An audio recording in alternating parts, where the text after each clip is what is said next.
Welcome to the Sharpe Show. Yes, Larry Sharpe here, a few minutes after 7 p.m. on the East Coast, but I am here at least, which is good, I guess.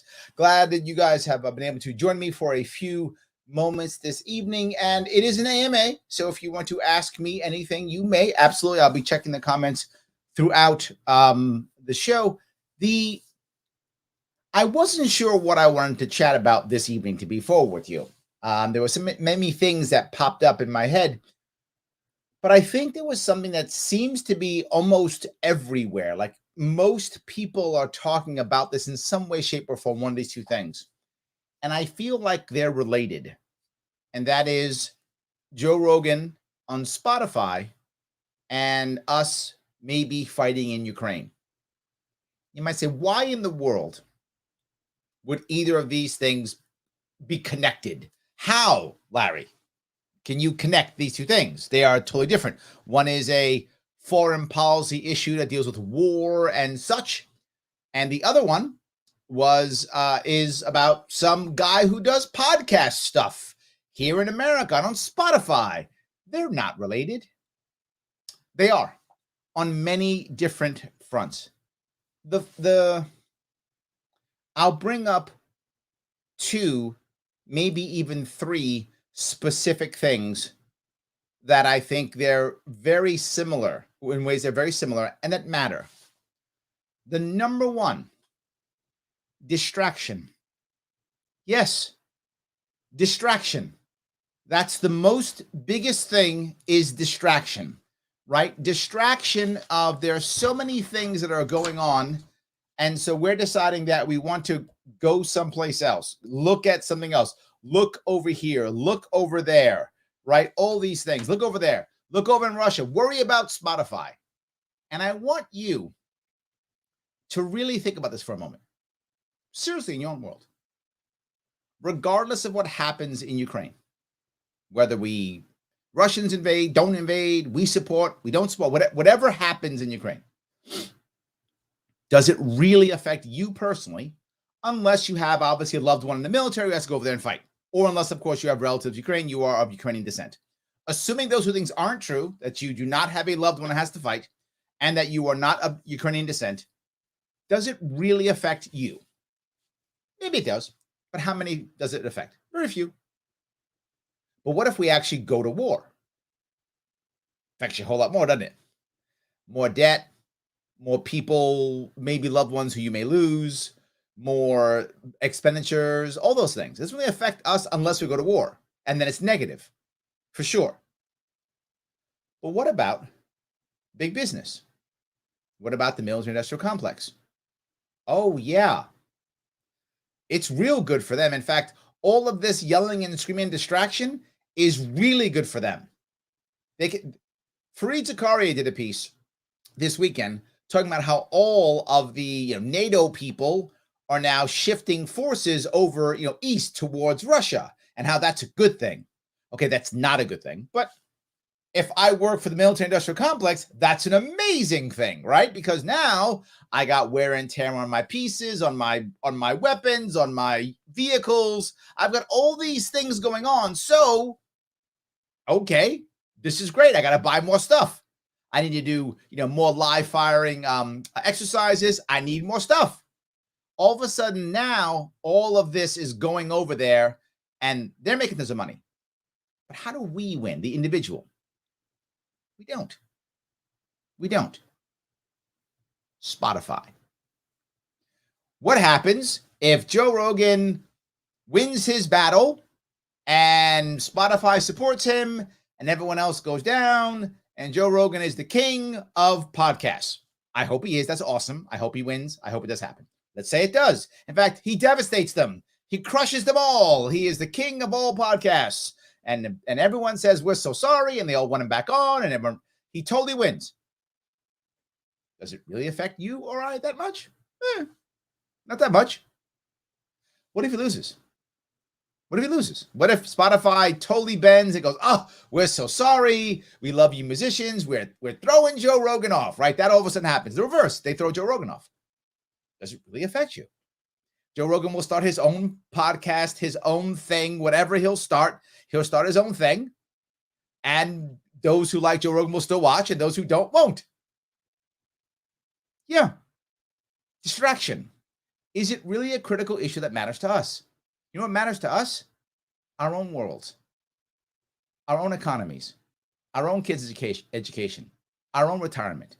That stuff matters far more than anything that's going on Spotify or Ukraine. But if we're thinking about that, we're not thinking about how broken our democracy is. We're not. We're talking about everything except how broken our democracy is. And it works very well because you look at the airwaves, everything's on these things. Everything's on these things. But let me go one step further. What people here in the chat are talking about. Misinformation. There's the second part, is the misinformation part. That really bothers me tremendously. The misinformation part. Do you think that the information we're getting from the government is the right or correct information? Sadly, lots of Americans do still think that. They do. And I know some of you, your heads were just exploded when I said that. But no, it's true. There's a lot of Americans who believe that when the administration says XYZ, that's true. Why? Government said so. Therefore, it's true. There are literally millions, scratch that, tens of millions of Americans who believe that still. Government said it. It's true. How often do we have to be lied to? They lied to us for Vietnam. They lied to us for the first Gulf War. They lied to us for the second Gulf War. And they're lying to us now. Why would I think they're telling the truth? However, we can't hear anything because now everyone gets canceled, beat up, yelled at, scolded, insulted when they say, you know what the government says may not be true. Not even is true. I mean, it's not true. But they're not even saying that it is not true. They're saying it may not be true. Not that it is false, that it might be false. And maybe this idea that I have might be true. Gone. Rogan has the same issue. How dare he not say what government says? How dare he not? And to be clear, I don't actually know where Joe Rogan stands on these things. I don't know. I'm not his friend. I wish I was his friend, but I'm not his friend. I know him, but I'm not his friend. I wish I was. So I don't know where he stands on this. But what I see, if you've watched any of his stuff, is he puts tons of people on, to include the CNN guy, Dr. Gupta, right? He puts everybody on. He puts them all on and he talks to them. And when he puts on someone like Gupta, Gupta has to say, I'm sorry. I'm so sorry I went on. Please forgive me, CNN. I'm sorry I gave Joe Rogan any goodness whatsoever. I should have called him an evil man. And when he doesn't have a Gupta on, he has someone who's against Gupta. Now Rogan's the evilest guy. It'll be forgotten that he put Gupta on. The government's right, no matter what. This part drives me crazy. We've learned nothing when it came to the lies, nothing when it comes to the wars, nothing. And here's the worst part. The mob. The mob. Let's assume for a moment that we believe that Joe Rogan's this bad guy and he's trying to, I don't know, make us all die of COVID, whatever. You believe that. Okay, great. You believe that's true. You think that he's trying to make us all die of COVID or whatever is his nefarious, evil plan. Okay, got it. So if we try to cancel him, how does that work? Does he just go away? Does he go, oh, you guys got me. Guess my evil plan is foiled. I'll now go become a farmer. That's what I'll do. Of course not. It doesn't work. Do you think the people at the top who are trying to cancel him think that it will work? No, they know it won't work. That isn't the goal. The goal isn't for him to be canceled. The goal is for us to fight. And it's working. I'm talking about it now. It's working. Lots of people, I wish I was only talking about it. Lots of people talking about it. It's working. The goal is to keep us fighting, which goes back to point one, distraction. This isn't that important as a general rule, meaning what one guy thinks, right? I mean, don't get me wrong, he's very influential. But in our lives, in your life, in my life, we don't have to follow what Joe Rogan says. If you believe him, please follow him. If you don't, please don't, right? But we're not required. He has no physical power. He can't force us to do whatever he wants. He has no power. But the government does. The government does have the power to force us to do what it wants. Joe Rogan doesn't. So I get that some of us care what he thinks. Awesome. If you think Joe Rogan's a smart, savvy guy, please follow what he says. That's awesome. But you're not forced to. Government, you are. And now they try canceling. Now they try punishing. And of course, now mobs come out either way to defend. This is just making things worse. This is just making things worse. Why do we care so much about the Spotify Joe Rogan issue? In theory, we shouldn't, but we must, because it can affect us. Because if they shut him down, we're in trouble, right? But we shouldn't, if you get my point, we shouldn't care about what a podcaster, is doing. That should not be a big deal. But it kind of is now. We shouldn't care what's happening in Ukraine, but it affects us because we might go to war over it. So we have to. So now are we talking about the most important aspects of our country, meaning we don't have a functioning democracy. We don't have a functioning democracy. And I'm going to touch the most important piece here. Someone was talking, excuse me one second. Someone was talking to me about Nancy Pelosi running again. Nancy Pelosi running again. Now, of course, I don't think she should run again, but she's not my district, not my issue. My feelings have no values, right? Doesn't matter. So you think, what about the people in the district? Sadly, it doesn't matter there either. And that's my point. We don't have a functioning democracy. If Nancy Pelosi decides to run, she wins. That's how it works. If Nancy Pelosi decides to run, she wins. Why? Because she's the establishment and the deck is stacked against non-establishment unless they have tons of money, and she literally has tens of millions of dollars. And number two, it's gerrymandered. So the Democrat wins in her district every time. So if she decides to run, she wins. Well, might someone try to primary her? Maybe. It's not going to work, and she wins. We don't have a functioning democracy. That's a big issue. In my state, my governor decides to run for office. Only one person might be able to beat her. That's it. Everybody else, she wins. We don't have a functioning democracy. So let's care about Joe Rogan and Ukraine. I wish we could stop this. I don't know how. And it drives me crazy. It drives me crazy that this is what we're worried about. And we shouldn't. And people are fighting. There are people online taking hours and hours. I'm doing it now, talking about these issues. And we shouldn't. We should be talking about the fact that we don't have a functioning democracy. That's kind of more important. Not even kind of. Totally more important. Maybe I'm taking this too far. Maybe I'm wrong. I'm going to take some of your comments. You guys tell me if I'm wrong on this one. But that's where my head is. Joel says, misinformation. Anything that's not the official state message at the time, just like Cold War USSR news agency TASS. Yes. That's the problem. Right? Remember when I talked about what I would have done if I was governor when COVID hit? Is I would use what I think is the best use of our current government infrastructure, which is a repository for information. People still like to call 311 or go to the official site. People like that stuff. Okay, fine. So we'll make the official New York State site with what the government thinks is the appropriate action and what others think are the appropriate actions. And then you can look at them and go, which one do I think is correct?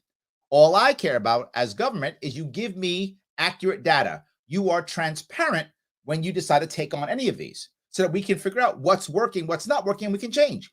If the government doesn't use force to enforce its rules, if then when we change the rules, you're not mad at me, I can change them and go, well, the guidelines have changed. Why? We looked and we saw what happened. I wasn't forcing you to do it. Some people did it. They gave me back the information. Some of it was wrong. Some of it was right. Here's how it's actually working. That's the issue. That's good information. That's good data. That should be official, None of it's misinformation. And the biggest problem is who decides what's misinformation. And the second you try to shut down misinformation, you just make it stronger. What's that saying? When you cut out a man's tongue, you haven't convinced anybody that, he was wrong. You've just made sure he can't say anything, right? I'm screwing that up totally. But anyway, it doesn't change the fact that he might be right. So, yes. All right. Avi was in jail. Yes, Facebook jail. So I'm glad you're back, Avi. Yes. All right. Mike says, your thoughts on the governor and mayor of LA. Governor of LA, you mean governor of California? LA. All right. At the game, unmasked and not lifting mask mandates. Are you surprised by that, Mike? Are you surprised by that? The goal is to enforce the rules. It doesn't matter if the rules work or the rules even are important, right? It's from 1984. 2 + 2 is 5 because the party says it's 5, not because it is 5. The party says 2 + 2 is 5. Therefore, 2 + 2 is 5. It doesn't matter if 2 + 2 is actually 5. And it also doesn't matter if engineers use 2 + 2 as 4 or 5 when they're making bridges and such. That's irrelevant. But when we say, what's 2 + 2, you say 5 because the party said 5. So masks are important. Why? Because the party says the masks are important. Doesn't matter if you actually wear them, but you must because the party says so. So they know it's just the party saying things. So of course they wouldn't. Why would they? This has been so common all over the place, right? It's been everywhere.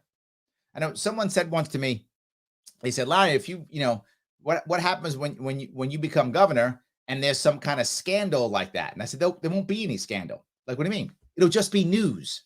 It won't be scandal because I don't believe any of this stuff.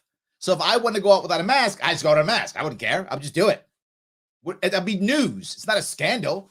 Be like, oh, he didn't live in that stuff anyway. Yeah. So whatever. There's no scandal for me. It's just news. You might not like the news, but it wouldn't be a scandal. So yes, but for them, they're talking trash and then not doing it. That's the issue. So yes. So, all right. Pete says, if government wants to stop the biggest source of misinformation, all I have to do is shut up.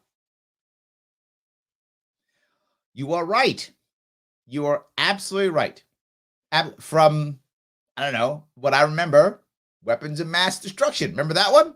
That was misinformation. How many thousands of people died because of that? Maybe tens of thousands, hundreds of thousands of people died. How many nations were completely trashed? Governments broken, societies crushed, refugees created because of that big bit of misinformation. Way worse than cloth masks work or don't. Far worse. Not even close. And that's just one piece of misinformation. Absolutely. Joe says, but Larry, we have to fight for our freedoms by sending young Americans to kill or be killed halfway across the world. And that was my point, Joe. I don't want Ukrainians to suffer at all. I don't. I'm just being forward. If they don't suffer or they do suffer, unless, of course, you're from Ukrainian descent, that's an exception, obviously. How does it affect us? I hope they don't. I'd like to do things. I told you what my plan would have been, right? My plan is the opposite. My plan is, hey, Russia, how about you back your troops off? If you back all your troops off, remember all those stupid sanctions the last two presidents put on? I'll take them all off. Just back your troops, man. Back your troops off. We'll take off all the sanctions. That's it. All the girls can have all their money back. Just back your troops off. It's fine. Back off. And we're not going to bring Ukraine to NATO.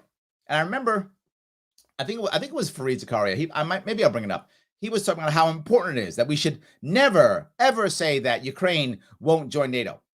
First off, why do we care if Ukraine joins NATO? Second off, why are we part of NATO?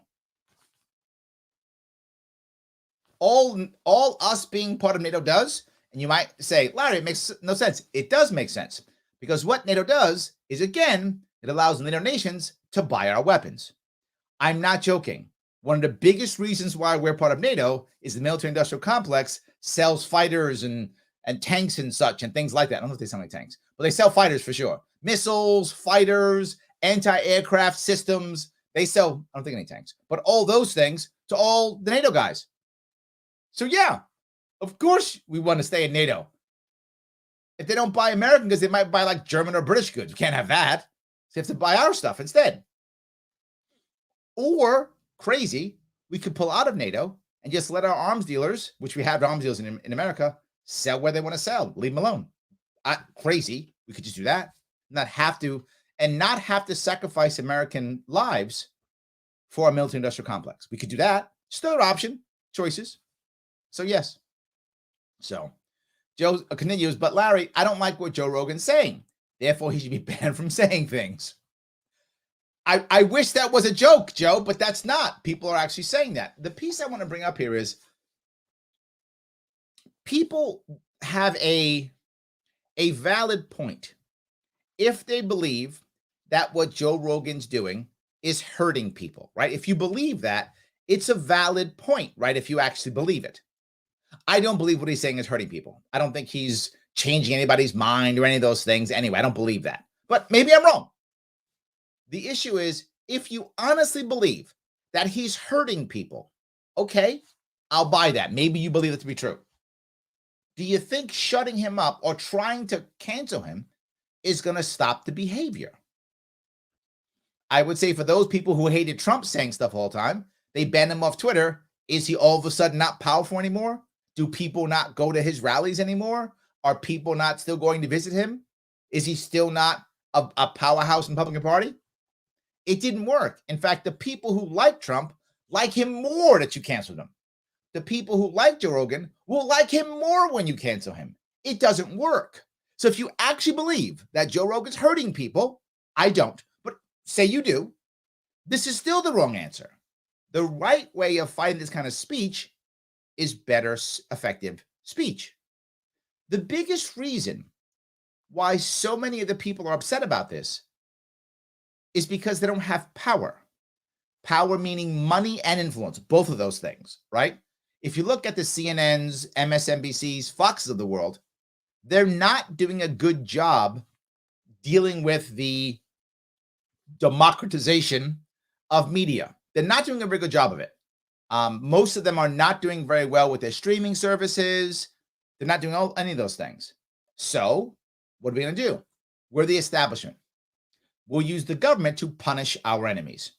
You might go, Larry, that sounds horrible. And it's true and happens all the time. It isn't just media, by the way. Lots of companies use the government to punish their competitors. This is one of them, right? They're trying to use government to punish their competitors. So how do they do that?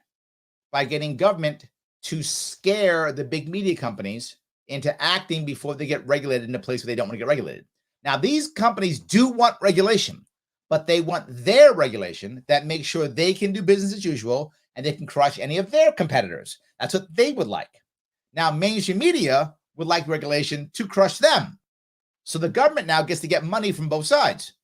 Not a bad deal if you're government. I can get money from both sides, and then I'll pick a winner or loser at the end, or I'll just have you guys fight forever, and I'll keep getting money.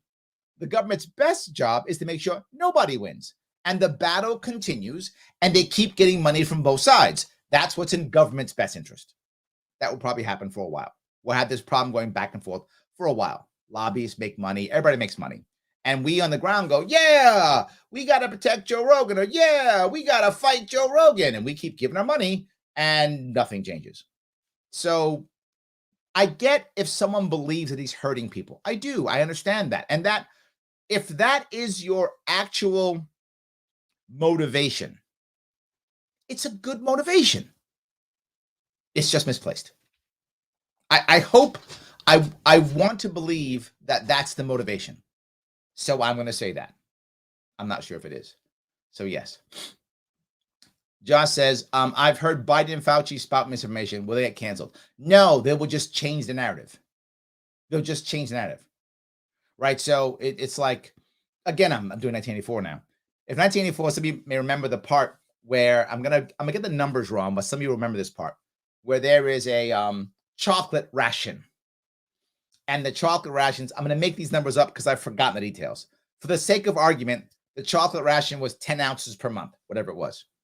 They have to lower it to 8 ounces per month because they're running out of chocolate.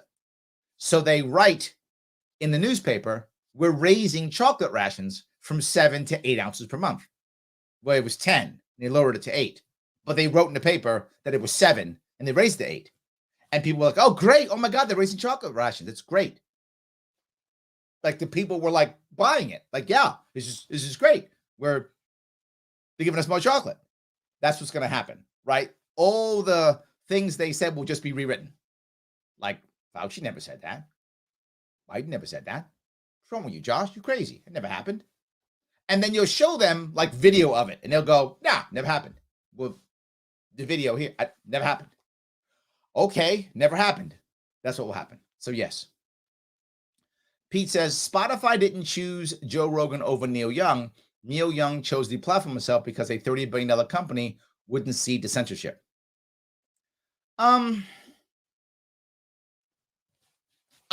My worry is what I'm seeing already, which is the mob mentality, Pete. Neil Young doesn't, I don't mean to be mean on this. Not that I'm not a Neil Young fan. I like Neil Young, and I'm sure many people do. In this specific case, I hope that sounds right. In this specific case, for this specific situation, Neil Young himself doesn't matter. What matters is, will people follow him? And some are. If enough people follow him, he becomes powerful. He's the first guy into the breach. He's the one who's like, I'll go in the breach. Okay, whatever, I'll go in. The question is, will people follow him? If no one follows him, he's in trouble. You're right, Pete. He just got rid of himself. But if a bunch of people get behind him and go, yeah, me too, me too, me too, me too, now Spotify's got to think. Is Spotify creating their own competitor, right? Where all these other people will go, wherever that is, right? Is it whatever the Spotify, is there, I don't even know what a Spotify competitor is. Whatever that, Acme Inc., whatever's a Spotify competitor. Will they all go there? If that happens, Spotify might be afraid. So that will be my concern. Neil Young, whatevs. Again, not dissing Neil Young, I'm just saying he's one guy, right? But if all of a sudden it's 100, 200, 400 artists all of a sudden start changing, you might see Spotify change its message. You never know. And the reason why I say it is Spotify has already given in a bit. They've said things like, I don't remember the details, but something like, we're going to have late warning labels on our stuff. Terrible idea. And I know you're going to be mad at me. Some of you are going to be mad. Terrible idea. Just terrible idea. Because you're reacting to the pressure. Not that you shouldn't do it. I mean, maybe it's a good thing to have warning labels. I don't know the Spotify business model. That may be a great idea. But you can't do it in response to this. Because you've trained them that this works. And they are not going to stop until they get exactly what they want from you all the way. You can't respond directly to this. You can only respond to your customers, not people who aren't customers or people who you've actually hurt, not people who are being SJWs because they think they should be defending people who don't want to be defended, right? This goes back to Ukraine. We're defending Ukraine when Ukraine's not asking to be defended. Ukraine's like, they're not going to invade. Stop talking. We're good. Just be quiet. Send us some of those tanks and just be quiet. We got this. They're not going to invade. And we're sitting there going, oh, if they invade, we're going to do all these crazy things. Ukraine's like, can you just please? So you don't want to respond to the mob unless it's a good idea, in which case respond to your customers. It's a different issue. So that's the issue. So yes. Sherry says, curious to your response to Biden stating he's going to nominate a black woman for the Supreme Court. Sherry, please don't be mad at me. Please don't be mad at me. It falls right in line. Distraction. They've done this before. Presidents have said before they want to fill the seat with somebody, with some group. They want to check a box. Politicians check boxes all the time. It's what they do. He did it with his VP selection, right? He checked the box with that. Whatever. People check boxes. Do I think it's a good idea? No. But it's done. And is the world going to end? No. He is going to put someone liberal on the court. That's going to happen. Whether it's a black woman, whether it's an Asian man, he's going to put a liberal on the court. We know this, right? That's going to happen. Do I care if it's a black woman? I guess it's nice, I guess. I don't know. Whatever. It doesn't matter if that makes any sense. This issue is nowhere big as people want to make it. He was going to put a liberal on the court no matter what. And if you like liberal judges, good for you. If you don't like liberal judges, sorry, But that was going to happen. Like Trump was going to put conservative judges on. What if Trump had said, I'm going to put a conservative guy on? Okay, we knew you were gonna. We know Biden's gonna. I don't mean to be flippant. I mean to put this in perspective. Would it matter if it was a white male, an Asian male, Hispanic woman, black woman? It's going to be a liberal in court. Does it really matter that much? To be forward with you? Sure, I don't think so. I think it's a bad precedent, but we've been setting a precedent forever. And he's been saying this forever. This is not a shocking thing. I think we're taking it like it's a shock. He said he was going to pick a woman for vice president, and he did. Did he say woman of color? I don't remember. Did he say that? I know he said woman. I don't remember if he said woman of color, but he said woman, and he did. Now he's like, I'm going to put a black woman on the Supreme Court, and he did. Reagan says he's going to put a woman on the court, and he did. The world's not going to end. It was going to happen either way, is what I'm saying, I guess. I would rather worry about what Pete's going to tell me about right now, which is our national debt. 29 trillion, 923 billion, 547 million, 295,151 dollars and 27 cents. More important than which liberal he will choose to put in the court. We get it either way. So, John said, this country's becoming a bunch of sissies who can't handle free speech and diversity of thought. Diversity. You know, Josh, this is the part that, you're right, bothers me more than anything, is that so many of us scream about diversity. And I do too. Like, I'm guilty of that too. I think diversity is awesome. Diversity of thought. I do. You see it in the people who I bring on the show when I bring people on the show. You see it in the people who I talk with on the show. You see it in when I communicate. I'm happy to hear people who think other things. I take comments from people who are saying things I don't like all the time. I take insults and I read them out. You've seen me do it. Diversity of thought matters. If I am so weak in my belief system that I can't take somebody saying, Larry, you're wrong, why am I up here talking trash then? Right, Josh? I mean, I should probably just be quiet. Go watch some TV or something. Oh, hold on. You don't watch TV anymore. I'm old. I watch TV. But whatever. Watch Hulu or whatever is the cool. Is that cool now? Whatever. Watch, I don't know. What's the Crunchyroll? That's got anime on it. My daughter watches that. Yeah. So I should be watching anime then, right? That's what I should be doing. But no, I'm sitting here talking trash. So if I'm going to sit here and publicly talk trash, then I better be able to take some criticism. Otherwise, what am I doing? If I'm going to go out there and be a politician or a public figure, you got to take some criticism, right? But here's the worst part. And this may stress some of you. That's okay if it does. If you can't take someone saying bad words about you, what are you going to do when the fascists come? And the fascists always come. And when the fascists come, what are you going to do? Get upset when they want to call you names and put you in camps? Someone's got to be able to stand the ground. Someone does. It's a problem. And I hear it all the time, we're going to fight the fascists. Yeah. I would ask any of you who are historians, please do me a favor. Look for any internal struggle, not external, internal struggle when fascists were involved, when they've lost. Even when people were fighting them, literally in the streets sometimes with guns and bottles and knives and all kind of stuff. When do fascists lose? Internal, not external. When they go outside, they get killed.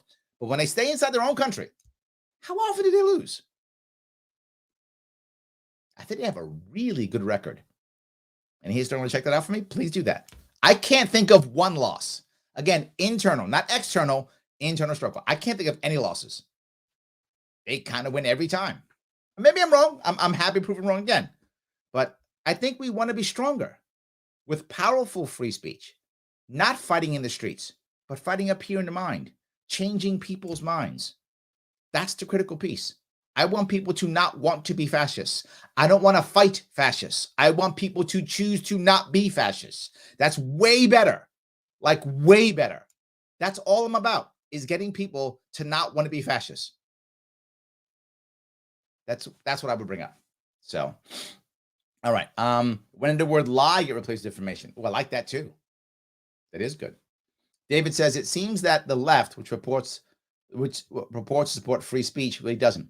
I got to tell you, this is why Bill Maher is so upset. And so many comedians are upset because many, let's say most, I would go most comedians are left leaning. The left is supposed to be about, listen, hear my word, David, supposed to, well, hear my phrase, sorry, supposed to be about civil liberties, to include free speech. The ACLU, supposed to be about free speech. They're supposed to be about those things. They're not. And Bill Maher's yelling and screaming, saying, what are you doing? I thought we were the ones for free speech. I thought the conservatives were the ones locking speech down and don't say naughty words. I thought it was them. Now it's us. He's not happy about it, which is why you see him moving away from the left because of what you just said. You're correct. But if you go back 50 years, maybe, I'm just throwing numbers out in an area, several decades, I think the left was far better on free speech. Or you go back to the 60s, 70s, far better on free speech. Now, they took the First Amendment, made the first suggestion. They are not what they were. They were far better on free speech if you go back several years ago. Absolutely true. Well, several decades ago, I should say. Decades. Yes. All right. I'm going to go down here. All right. Let's see here. Michael says, it's like the propaganda minister once said during World War II. Make the lie big, make it bigger, and eventually people will become to believe it. Oh, I don't want to hear that. I think you're right, though. But yes, absolutely. Pete says, Joe Rogan's the new king of all media. Howard Stern sold out.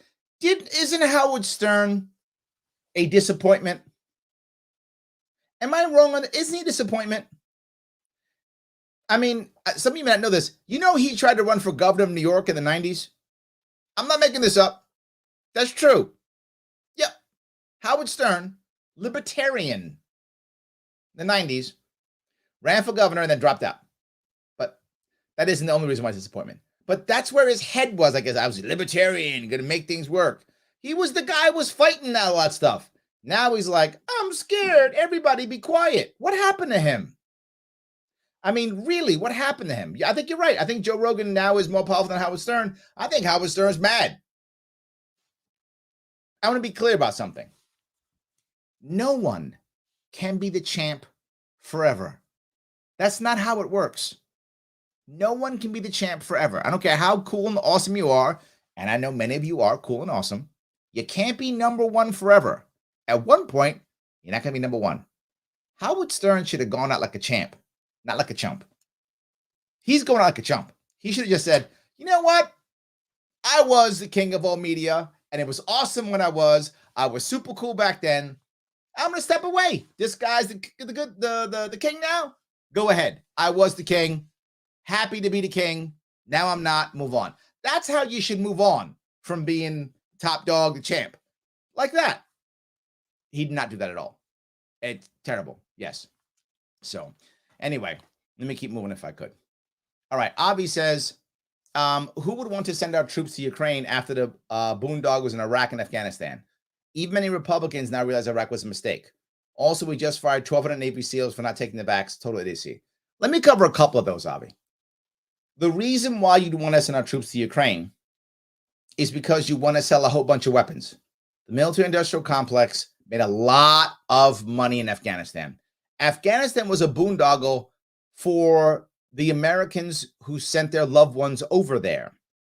But for those contractors and for those companies, Afghanistan was a $2 trillion boom.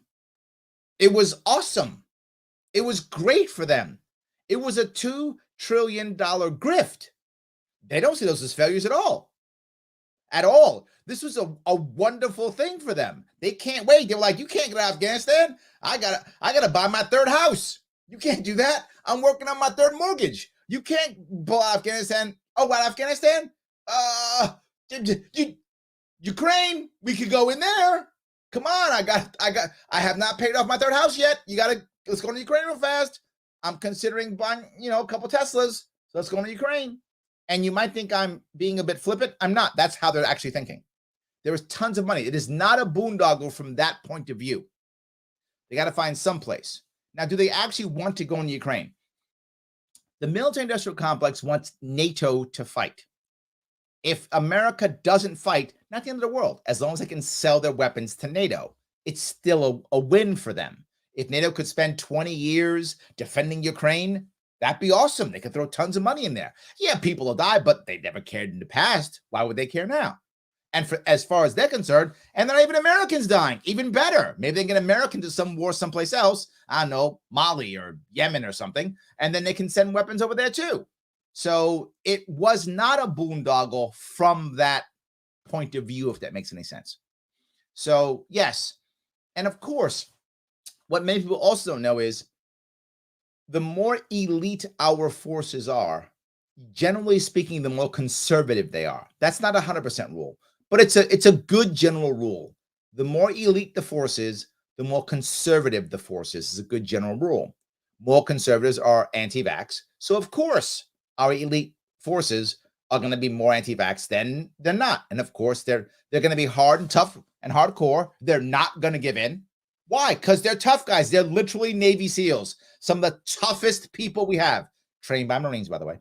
Anyway, just side note, I'll be trained by Marines. So they're the toughest guys we have. Of course they're not going to give in. You've trained them to not give in. We have trained these men to not give in. Of course they don't give in. That's what makes them so strong. Of course that was going to happen. You're totally right. This is a terrible idea.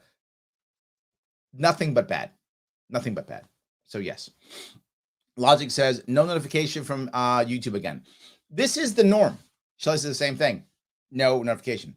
I have been shadow banned. I'm part of this, right? They're not banning me because I'm blue checked. So they're not going to ban me. But they are shadow banning me. Terrible. People don't get... I got a note today from someone who has been part of my Facebook page for years, asking me if I'm considering running for governor. That happened today. Last week, I got 2 of those. Yeah, 2 of them. Facebook isn't telling people I'm on. Neither is YouTube. They're purposefully turning me down so that people can't see what I'm doing. That's on purpose because I'm misinformation. In their world of misinformation. Well, have I gone away? No. They tuned me down. And what happens if I run for office coming up here? Oh, they might be scared then. It's an example right there. Yes, absolutely. So, wasn't Joe Rogan once left of center? Yeah, I kind of called him a Democrat when I was on his show. I probably shouldn't have done that, but I did. So, yeah, I think that's true. Yes. Yes, absolutely. So, all right. Tom says, I'm sure Rogan is more popular this week than last week due to the distraction. Yeah, I mean, look, do I think, again, I'm very clear, I do not have any special information. I'm not a close friend in any way, shape, or form. I'm a distance acquaintance. I've met him. We're not close at all. So I have no inside information. This is just my opinion of him. Just my opinion. Take it any way you want. I don't think he likes this. I don't think he wants this to happen. That's just my gut feeling. If anyone knows him better than me, feel free to tell me what you think he may be thinking. But I just don't think that he wants this. I think he wants to do a show. I feel like he really enjoys his show. It's his life. He really enjoys it. He wants to do it. I think he just wants to do a show. And this, I think in his eyes, is a distraction. Also, he's like, why do I have to put up with this? Why am I doing this? I want to do my show. But I think you're also right, Tom. It's helping him. He's getting stronger. Cancellation, once people are at a certain level, doesn't work. If anything, it backfires. So Michael Grant says he still considers himself liberal, whatever that means now. Yeah, I think you're right. Yes. Joe says if we shut down someone we don't agree with, then we can't expect them to defend us when someone wants to shut us down. We all lose. Oh my God, yes, yes, yes. Yes, yes, yes. You see many times I have supported issues that I have no horse in the race, right? When I supported family law reform, and I still do support family law reform, total family law reform, people would say, Larry, tell me your story about how you went through this. And I go, I didn't go through it. What? No. I didn't get divorced. It didn't happen to me. I didn't do this. I didn't go through New York State divorce. It didn't happen to me. Well, why are you supporting it? Because it's wrong.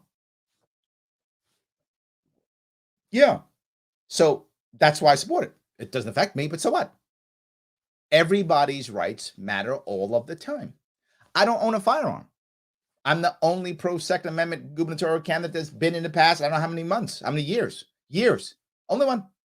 Only one. Only one with a plan to get rid of SAFE Act. Only one. No one else. I don't own a firearm. I live in New York City. I'm asking to go to jail if I buy a firearm in New York City. I'm begging to go to jail. So yeah, of course. I support the vaping industry. I don't vape. I don't even smoke. None of that. Doesn't matter. I don't vape. I don't smoke. None of it. I support the industry. Why? Because you have a right to vape if you want to vape. Just because I don't, so what? You shouldn't make laws based upon your personal feelings. That's what kings do. That's what queens do. That's what emperors do, right? You shouldn't make laws based upon your personal feelings. And to be forward, as humans, emotions always make us hypocrites. That's what we do. I'm totally against death penalty, right? I don't want the state killing people. I don't trust the state to do it right ever. Theoretically, could I see a reason for it? I could theoretically. I could see an argument for it. I don't trust the state at all doing it. You affect my family? Of course I want you executed. I'm a total hypocrite if it affects me. Of course I would be. And so would you. Which is why you see all the time when individuals who've lost someone say things that I think are crazy or dumb or whatever, I'm very lenient for the individual, towards the individual who took the loss. Who I have no lenience for is the guy or gal next to him who's trying to be righteous. That person I hammer. But the one who's taken the loss, whatever that is, who's lost a friend or the family member, I back off because they've taken the loss. They're emotional. They feel horrible. I might be a hypocrite too if I was them, if it was me, right? The same thing happened to me. I might also be a hypocrite. So I'm very lenient for that person. It's those around them that I will hammer, but not that individual. So I think you're totally right, Joe. I mean, I went a little bit off topic on that, but the idea is we should always be defending each other. Always. Because one day I might need your help, Joe. And if I'm all like, I don't care what Joe thinks, well, then Joe's going to be like, I don't care what Larry thinks. Yes, absolutely. So, all right. David says, Nancy Pelosi wouldn't know what to do with herself if she didn't run. You know, I think there may be something to that. And I'm not sure it's where you're going. Let me tell you where I'm going, David, and see if I'm wrong with this. The problem we have here is it feels good if you're Nancy Pelosi, isn't it? People recognize you. You're powerful. People want to kiss your butt all day, want to give you money, ask you favors. It's great. Now, all of a sudden, you retire. Now you're some woman, whatever. Okay. Good luck. I mean, you have money, which is great. People still want to get money off you, I guess. But they want to get money off her anyway, right? So I guess it's a big difference. You retain the cash. I mean, she's a multimillionaire. You retain the cash, but you lose, I think, the power. So I think it's part of that too. I think it's both. So Joel says, I shared on Facebook. Thank you, guys. And let me bring that up now that you brought it up. Please, I know I bug you every time, and I'm going to keep bugging you. Like and comment and share. It does matter. I get shadow banned constantly. If we share enough, this can explode and go further and further and further. Please, guys, if you can help at all, share it everywhere. Like, put a comment down there, right? Whatever. Share it. Click the like button, whatever, the hug button, the laugh button. I don't care. You don't like me, the dislike button. Click any button. It does matter. Please do it if you can. And of course, as I ask you also, support our sponsor. Our sponsor is libertarianism.com. It's a place you can go to learn about libertarianism, watch some cool videos, get some cool merch, answer some questions, take some tests. It's great stuff. A lot of fun. Talk about things like happiness and pain and loss, coercion, persuasion, stuff just like that. So if you have a moment, click that link right there. And if you've done it already, if you're like, Larry, did it already, no worries. Take that link and share it. Share the link instead and let someone else click over there and see what it's all about. I talk about happiness all the time. Libertarianism. It's about happiness. Libertarianism.com. Click that link right there. Support our sponsor. It's free. You don't got to buy anything. Like, comment, share, free. Click in there, free. Right? If you want to buy merch there, you can, but you don't have to. You can take some of those quizzes and you pick up points You get the merch for free too. So you can get free merch, free everything. Unless you want to buy merch, feel free. You can always do so if you like. So please, guys, go there, support our sponsors. They help the show rock and roll. I really appreciate it. Let me get back to our comments if I can. So the lunar eclipse is here. The lunar eclipse says, Larry, this is the problem, is that we're giving a false choice. Hawkish neocon or a Putin shill. Ukraine, a broken democracy, rife with corruption of organized crime and oligarchs, just like the Kremlin. Just like the Kremlin. You know, I think you're right. This goes back to the same idea of we politicize everything. But the one thing you notice when it comes to both Joe Rogan, Spotify, and Ukraine, as a general rule, it isn't really a left-right paradigm as much. It is, but not as much. It's much more establishment versus non-establishment. Establishment Republicans are all about Ukraine. Establishment Democrats, all about Ukraine. It's the non-establishment who are like, wait a minute, do we really want to do this? Why? Well, the non-establishment ones either haven't figured it out yet or aren't getting all that cash from the military-industrial complex. You're getting all that cash from the military-industrial complex, got to invade something. Might as well be Ukraine. Now, that sounds horrible, but no, it's true. And his next part, most of the people who are actually running for office and who are actually our Congress people, please take this the right way, guys. They aren't that bright. That's not an insult. I'm just saying they aren't that bright. They were picked by somebody and they won. So now when some slick lobbyist walks up and goes, hey, here's why we have to invade Ukraine. Here's some big words you've never understood. And let me tell you some history that you don't know. And let me say some words that might scare you. And let me tell you how the world might end that you haven't figured out yet. And they go, oh my God, all those big words and world ending and history. I guess I better say yes. And many of them actually believe it because there's no one on the other side going, yeah, everything that guy said, total garbage. Don't believe any of it. It's garbage. It's not true. There's no one to say that. So they actually believe it. You might go, Larry, that seems too simple. Yeah. And true. Simple and true. Yes. Rick says, you have my support, Larry. We need to target people who aren't even registered to vote because they believe it's just a two-party fight. They don't agree with either side. Agreed. Doing my best to do so. You are correct. Yes. So, all right. Shelly says, Facebook threw me out. I don't miss it. Too many days in Facebook jail for telling the truth. Oh, my God, Shelly. I'm so sorry to hear that. I'm so sorry to hear that. Yes. Paula says, no, you are right, Larry, and I hate them for making me a Joe Rogan fan. I did not used to like the guy. Yeah. All right. Let me say something's going to drive some of you crazy. Some of you said Joe Rogan used to be like left of center. Yes. And now he's moving right. Now, if you're watching this show and you consider yourself more left than right, if you're listening and you consider yourself more of a Democrat than a Republican, if you think of yourself more of a more left-leaning than right-leaning, the left, like this, the establishment left, is pushing people to the right. They're making people go Republican. And you say, wait a minute, how's that possible? They're fighting the right. No, they're fighting anyone who isn't them. And if they believe, right, to Rick's point, if they believe that it's only a two-party system, well, if you push them off the left, they're going to go to the right. What's an opposite example of this? The Republicans who are never Trumpers, all the never Trump Republicans, they didn't go libertarian. You should go libertarian. They didn't go green. They didn't go independent. They went back to Democrats. They just went to establishing Democrats. So they went, oh, we don't like the new Trump version of Republicans, so I guess we're Democrats now. And as silly as that sounds, that's actually happening. If you look at a lot of the never Trump Republican groups, they're supporting Democrats now. Look at it, I'm not making this up. So this goes both ways. It doesn't just go from left to right or right to left. It goes both ways. If people believe it's a two-party system, that's all there is. If they believe that, when one side alienates you, you go to the other. I mean, Jordan Peterson is like an icon of the right. He used to be kind of a lefty, if you know his past. The left hammered him. He said, oh, I guess I'm a righty now.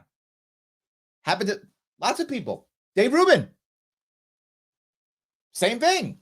Now they're all on the right. Tulsi Gabbard is going right. They're all going right. When you go to someone and go, yeah, I like all the things, but I don't like this thing. You don't like this thing? Oh my God, you're not one of us. Get out. Well, if I'm establishing, where do I go? The other party. So yeah, I think you're right. They are pushing people into that area. I think you're totally correct. Yes. So let's see here. Rob, thank you for giving this to me. Thank you. This is the quote that I butchered earlier. Thank you, Rob. When you tear out a man's tongue, you are not proving him a liar. You are only telling the world that you fear what he might have to say. Thank you. I butchered that terribly. Thank you, Rob. That's what I was trying to say very poorly. Yes. So, all right. Caleb says, truth is a perception. Yes. And let me bring this piece up. While the internet has made it much easier, Caleb, for us to figure out what's going on, to learn, to investigate, it's made it easier for us to do that. It is also made it to where it's overwhelming. And if any of you have ever done this, you could decide that I'm going to go, check something out, research something, and you could go down a rabbit hole for days, literally days, on any given idea or thing, whatever, and then not know who is real, who's full of it, who's kind of right, who's biased. I mean, you could go down a rabbit hole that you can't even imagine getting out. People do it all the time. You've probably done it yourself. Well, that's in theory a good thing that you are able to get the information. It's also overwhelming. And when it's so overwhelming, we often go, I just can't do all the homework. I can't go down another rabbit hole. I'm going to listen to my talking head, whichever one I believe, and I'm just going to believe they're right. I think it's common. It's one of the reasons why you see me go back and forth with you guys so much. I don't want you to just believe me. I hope you all believe me. Of course I do. I wouldn't be saying this, doing this, if I didn't think I wanted you to all believe me. Of course I want you to all believe me. I hope you believe everything I say. I hope you do. But I go back and forth with the chat so you can see what other people are thinking. You can see my thought process, where my head goes when things talk. Where am I going next? What am I thinking? Why do I think the way I think? I'm hoping it validates who I am and what I'm thinking. And also, you see me change my mind sometimes. So that's why I go through this. I'm hoping that transparency provides the right perception of truth.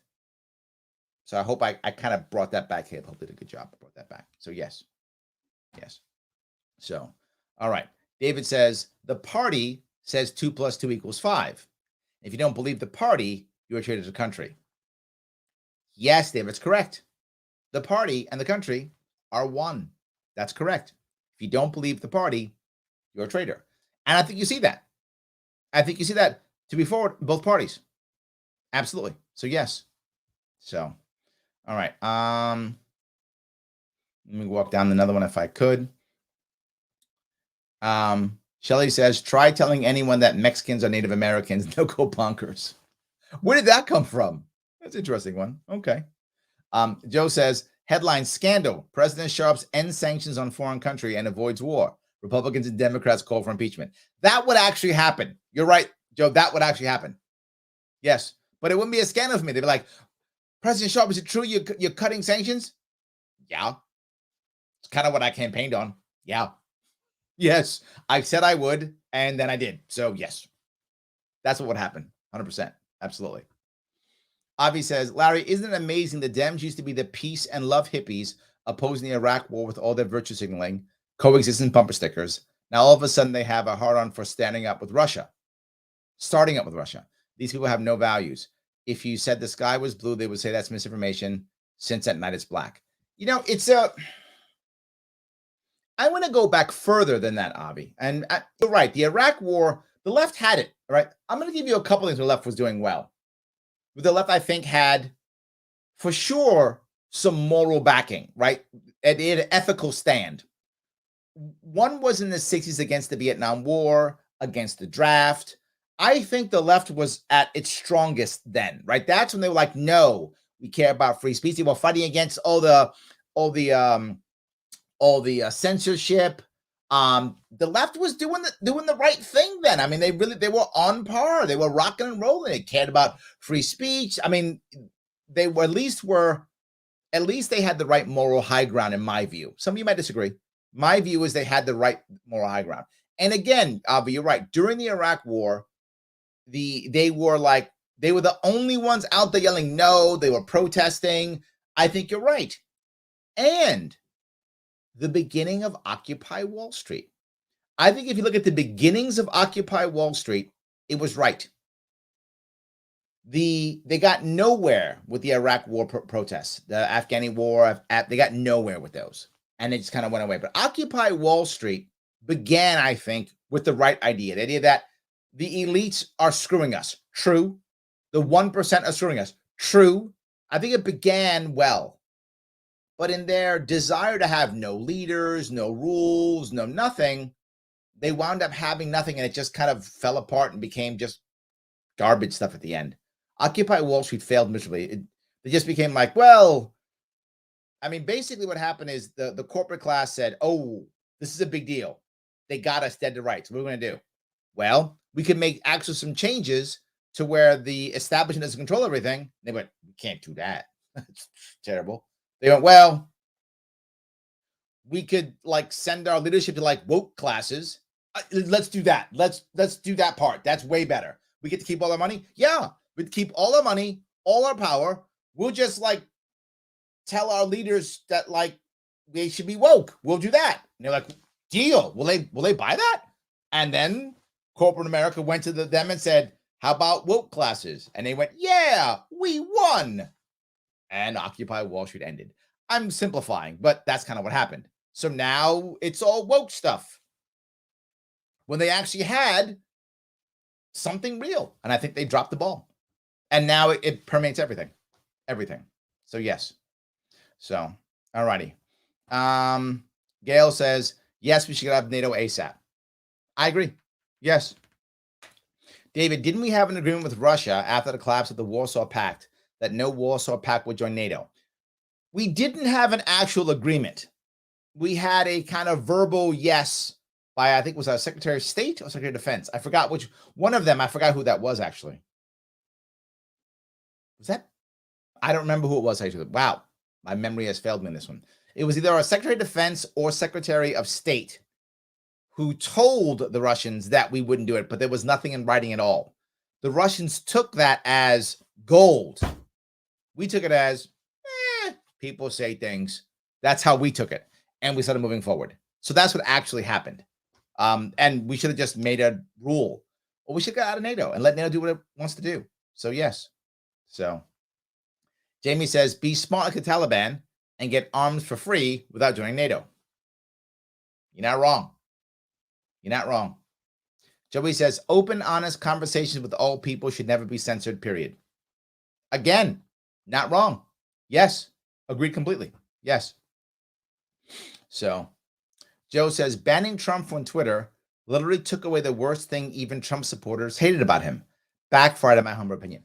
You know, Joe, I think there's a lot of insight to that. I remember when I was at Freedom Fest, I was on the main stage at one point, and they were asking questions about, does it matter that people didn't like Trump for the election results? And people were like, no. I said, yes, 100%. The amount of people who I meet and have met in New York City and New York State who, if you talked about Trump's policies, would support the vast majority of his policies. But if you then mention Twitter, go insane about how they hate Trump. Tons of people, I can say that from New York. I don't know if that's true across the country, but I assume it is. I don't think New Yorkers are that different from the rest of the country. There were a lot of people who, if you just said, here is Trump's policy, they'd be like, that's not bad. Yeah, but it's that guy from Twitter. Oh, that guy, I hate when he tweets. The amount of people I know who actually said out loud, hey, can someone just take away his phone. That's what they said. Can someone take away his phone? That's how bad it was. Take away his phone. Anyway, so that's, I think it did backfire in that regard. I do. I think so. Doug says it starts with canceling and ends with turn and face the wall. That's tough. I hope that's not true. Maybe right though. Hope not.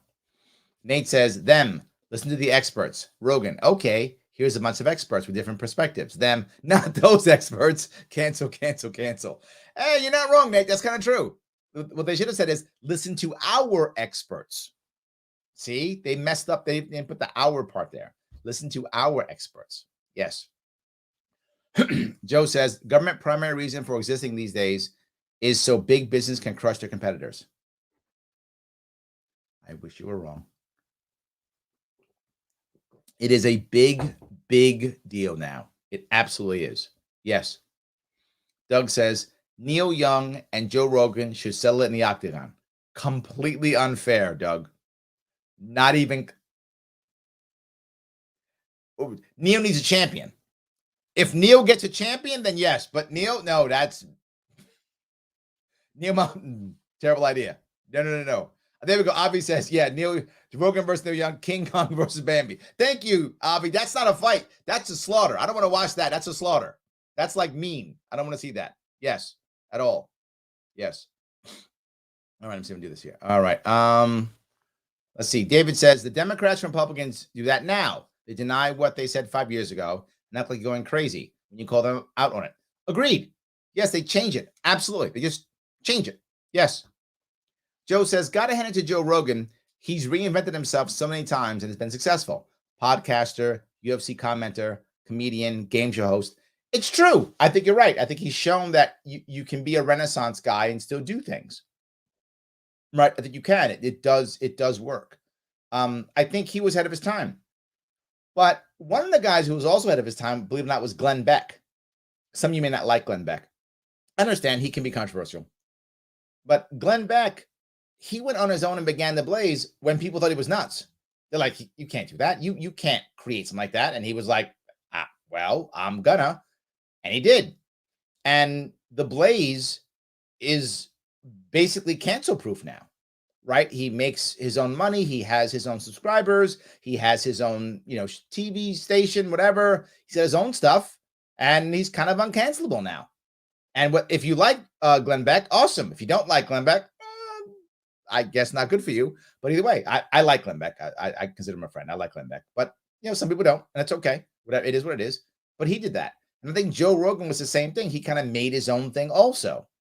And so people don't like that. They get mad. But I think the Glenn Becks and Joe Rogans of the world, they are the media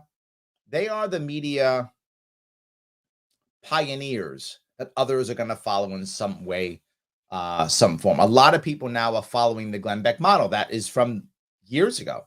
And others follow the Joe Rogan model, which is also from years ago now. So yeah, it's true.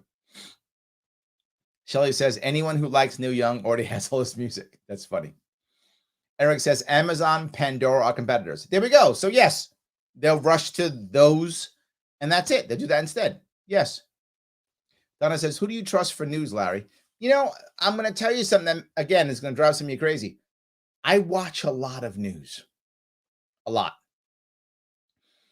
So I watch at least 2 hours of news every day. Actual TV news. Because TV news is what people who vote watch. People who vote watch TV news. So I watch at least a couple hours of TV news every day. I try to get some local news here in New York City. I try to get some left and right news. I try to watch. I have so much trouble watching CNN. CNN is just so bad. I would rather watch MSNBC than CNN. And some of you are going to be like, are you nuts? No. I'd rather watch MSNBC. Absolutely. I watch MSNBC and I watch Fox News. I try to watch the more popular shows because those tend to be the ones that most people are getting. So I'll try to watch, and I'm going to make one side of you is going to be unhappy with what I say, but I watch Rachel Maddow and I watch Tucker Carlson. because they're often polar opposites. And I try to watch something else also, depending upon what I want to watch. I will sometimes watch breaking points here or there, depending on what's happening. I'll sometimes watch Rising, depending on what's happening there, here or there, depends. And then when I get something that comes to me, I then do my own homework. If that makes any sense. So if Rachel Maddow or Tucker Carlson says something that seems to make sense to me, I go, all right, then do my own homework. And I watch other stuff. I'll watch YouTube videos. I'll read articles. I'll do that kind of thing. So I tend to get the mainstream to give me the pieces, and then I go do a lot of my own homework here or there. 2 weekend shows. I like 4 weekend shows. I usually watch 4 weekend shows. If everyone's on, it's Bill Maher Friday night. It is Michael Smirkana Saturday morning. It's Fareed Zakaria Sunday morning, and John Oliver Sunday night. Those are the 4 I usually watch. Those give me the ideas that I need to do my own homework on. So that's what I usually watch over the weekends and during the week, so that I can kind of stay up to date. And the next thing is, believe it or not, lots of people send me stuff all the time. I get stuff in my inbox. I get stuff texted to me. I get stuff Facebook messages to me all the time, which is, have you seen this? Have you seen this? Have you seen that? I get articles literally daily. Someone's sending me stuff. And the team watches a lot of it. So some of you have sent me stuff that I haven't gotten. It's because the team hasn't forwarded to me. My team watches it daily, and then they send stuff to me. So all of a sudden, my team will say, hey, check this out. Look at this. Check this out. Look at this. And that'll give me more stuff to look at, and then I'll do homework that regard. So I hope I answered your question. I wish it was an easier answer, but I don't just watch one thing and say yes. So that's the issue. All right. Ed says, to be clear, the government creates their own crisis, a lot which they always want to cause drama to get attention. Yes. The reasons, what goes with that false information and other stuff goes on. The real pandemic we have is basically the clout chasers. Oh, interesting. Clout chasers are a pandemic. I get what you're saying. It is the norm, isn't it? Right? The more clout you have, the more people pay attention to you, the more power you have. I guess it's kind of true. So, yes. Nate says, it was news to me that Neil Young was still alive. Joe says, Sirius XM. Yes, another competitor. Absolutely. Yes, absolutely. So, all right.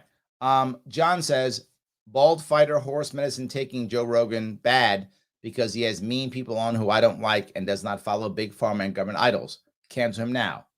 A bunch of status right now. Yes. But there's another thing. He's not apologizing. He's not accepting that, right? Spotify is a little bit, but he's not accepting to this. He's not going, you know what? You guys are right. He's going, no, you're wrong. No, double down, triple down. Yeah. That's even worse because that's heresy. Yes. Real Mad One says, I like the note warning. If you listen to this, you might actually hear truth. That's good. Yes. I love that. I love that. Yes. Chris says, racism is what it is. Only going to consider a person of a certain skin tone as blatant racism. Well, I mean, could you call it sexism then too? Chris, I mean, could you? Right? He's looking for a woman versus looking just for a black person. I don't know. Right? And I guess my other worry is I don't know if it matters that much. I get that really is my point. I don't know if it's worth the hassle. If he probably would have done it whether he said it or not. Right? Say he didn't say it. He said, I'm going to pick the best person. And then he happened to pick a black woman. We would all go, yeah, he picked a black woman. We would still say that. So I don't know. I don't know. Joe says, let's be honest. Would Biden nominating a white male mean that nominee would be any more likely to be pro-Constitution nominee? Joe, thank you. Yes. The odds are whoever he nominates is going to be a liberal, right? I mean, that's kind of what he's going to do, regardless. If it's a black female, white male, can be the same. So, yeah. So, yes. All right. James says, Ukraine, hey, U.S., stop inflaming us. U.S., we come in to protect you. Yes, that's exactly right. Thank you. Yes. Absolutely. So, Shelley says, what is the black woman's name? Does Biden know? I don't know if he's actually picked somebody yet. I don't think he will. I think it'll be picked for him. I think they will pick I think the nominee will be picked for him. That's what I think. They'll give him like a list of like, hey, these three. What do you think? That's what I think. So yes. James says, when it comes to Ukraine, remember what Major General Smedley Butler said. War is a racket. Yes, it is. Absolutely. Yes. Joe says 2 trillion more to flatten the curve. That's all it takes, Joe. Why are you so mad? 2 more trillion, done. Done. 2 more trillion, done. Over. There we go. I love it. Let's see here.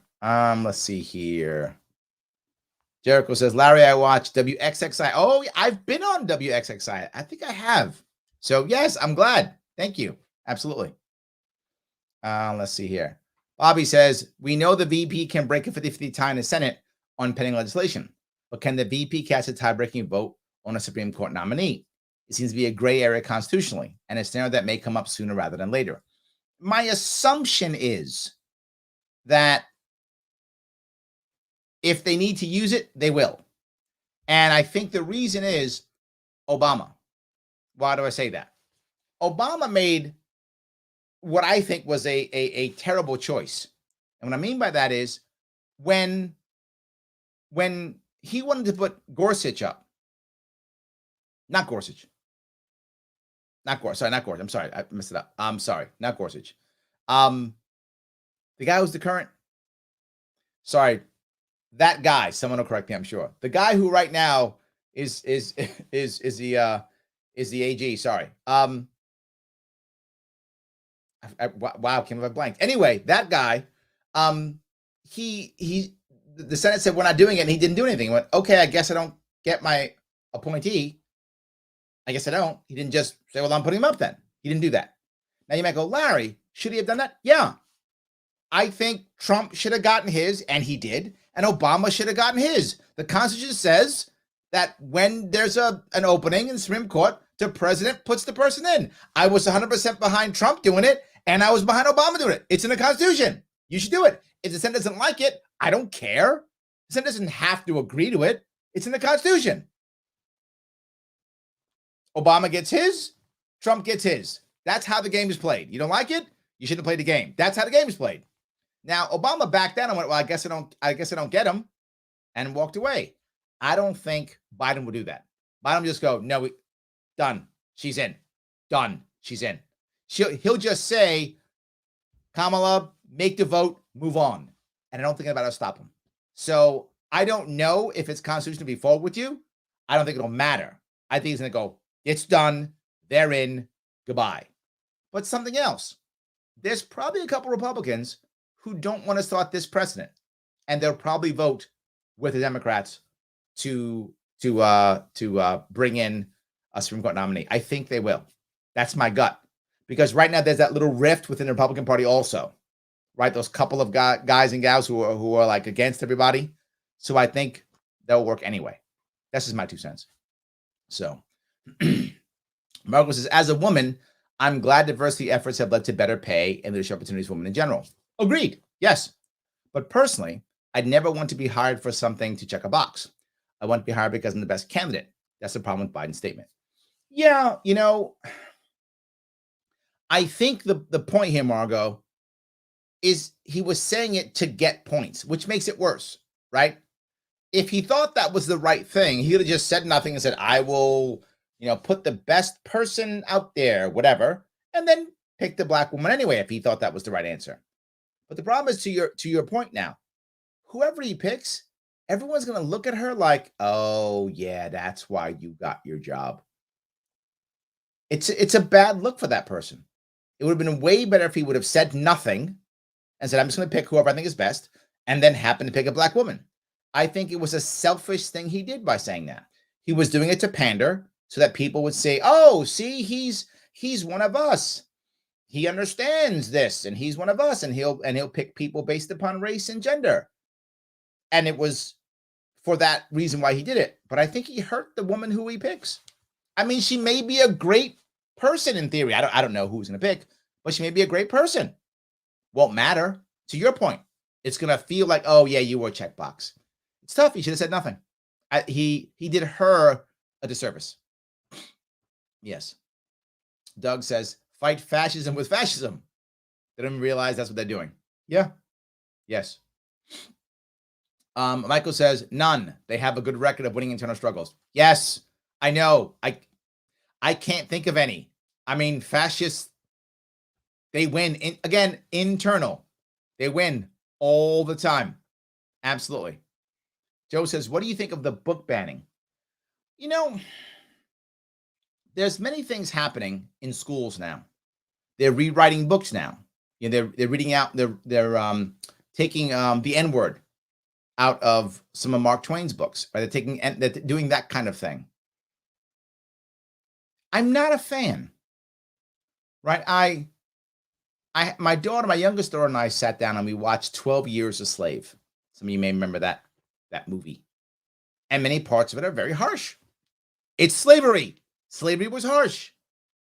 My daughter's young. She's 11. She was 11 or 10 when we saw it. 11 still when she saw it. I mean, Larry would take her to see a movie like that. Yes. Yes. I want her to understand what slavery is for many reasons. One, I want her to understand her heritage. But two, I want to be able to compare it to today. When people are yelling, it's the same as slavery. It's not the same as slavery. It's not, right? Look at the movie based on a true story. It's not the same as that. I'm not saying we're perfect. We're not. There are lots of things we could fix systemically in this country. Lots of things. It's not slavery. It's way better than slavery. It's better than when my father was running around. My father dealt with far worse racism than I have dealt with. And his father worse than that, and his father was a slave. So it's way better for me and even better for my daughter. So getting better, 100%. I want her to see that.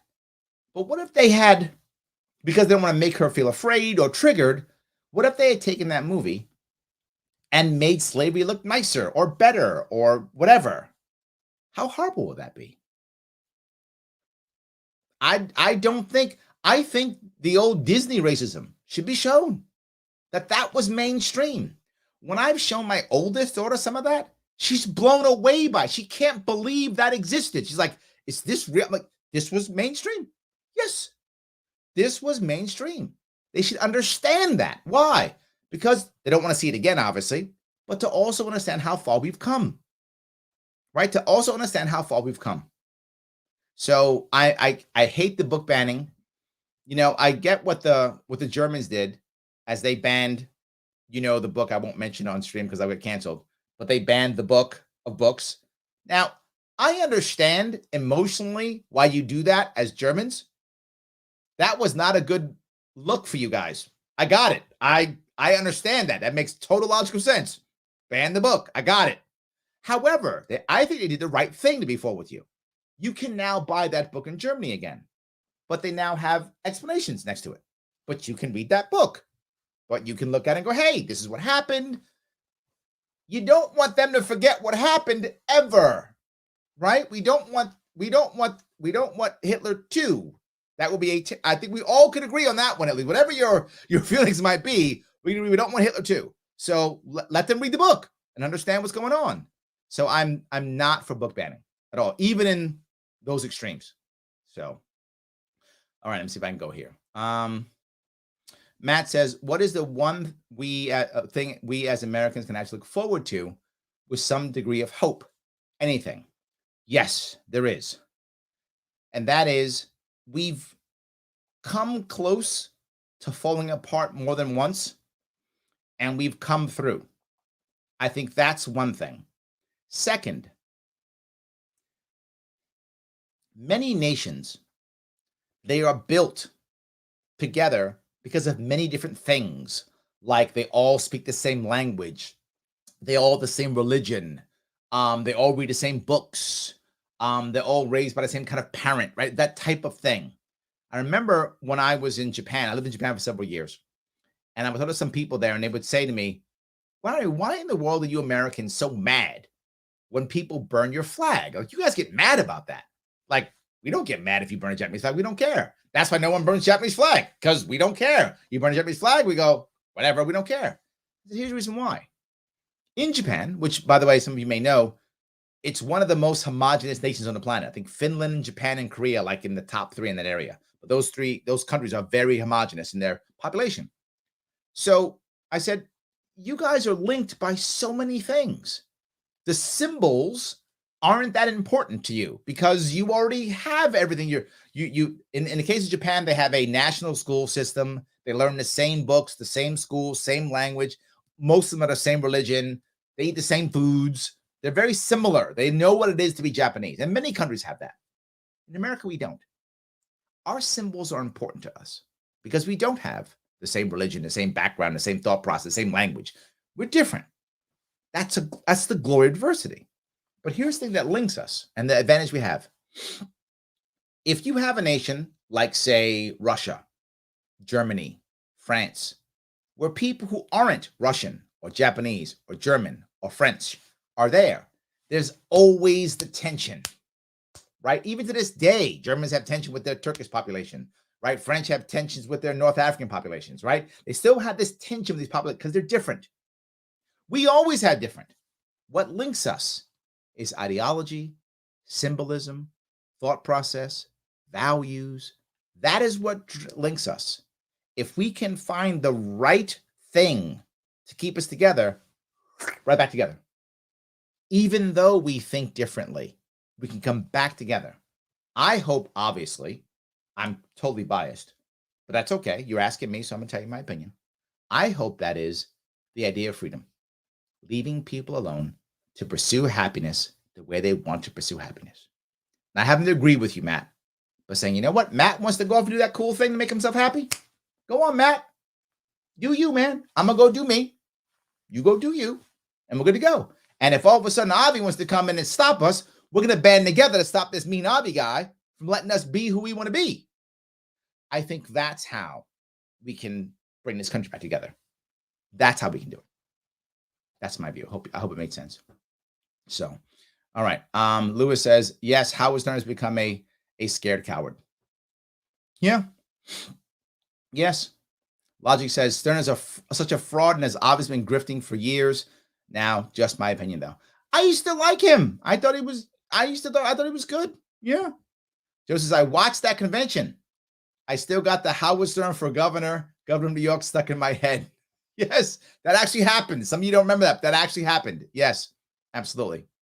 So, Matt is not a Howard Stern fan. Howard Stern was a self-serving fraud from the start. If it didn't make money from it, it didn't make sense. There we go. Chip says, Larry, remember All in the Family. What an amazing show. Couldn't exist today. Couldn't exist today. Absolutely. MJ Cook Jr. says, Spain defeated the fascists. Not really. I mean, Franco, kept it until he died in the 70s? Is that right? He died in the 70s, I think. Spain didn't defeat their fascists. They just eventually morphed into what they are now, right? I mean, was there a war to get rid of? I don't think it was. The fascists fought that war in, make me think. If not mistaken, the Spanish Civil War was in the 1920s, right? Late 20s, early 30s. Is my history right? Late 1920s, early 1930s. Spanish Civil War was against the communists and the fascists. The fascists won. The Spanish didn't fight any other wars. They didn't join World War II. They stayed out, kept internal, and the fascist government stayed in place for what? 40 years, 50 years? I don't think that's a defeat. That's a win. That's a win. So, I don't know. All right. Doug says, I was in the army at the height of the Iraq and Afghanistan, and soldiers were getting out and joining contractors, making $100K tax-free. Yes, that was my point, Doug. Thank you for that. For the contractors, this wasn't the boondoggle at all. This was huge. Absolutely. Joe says, my congressman's defense contractor. War's profitable. Yes. Absolutely. Yes. 100%. Yep. All right. Let's see here. Michael says, Americans do not want us in Ukraine. Would not go well politically. Michael, I hope you are right. For those of you who remember the first Gulf War 30 years ago now, 40, 30, yeah, 30 years ago now. The same thing was true about that. But man, at that point, it was really only CNN. I mean, there were others, but CNN was the big dog then. CNN was beating that war drum for months until I had my friends saying, we got to get there, Saddam Hussein guy. He's like Hitler. They were saying that Saddam Hussein was Hitler. That's what was happening. So I hope you're right, but I'm worried that we will just keep going.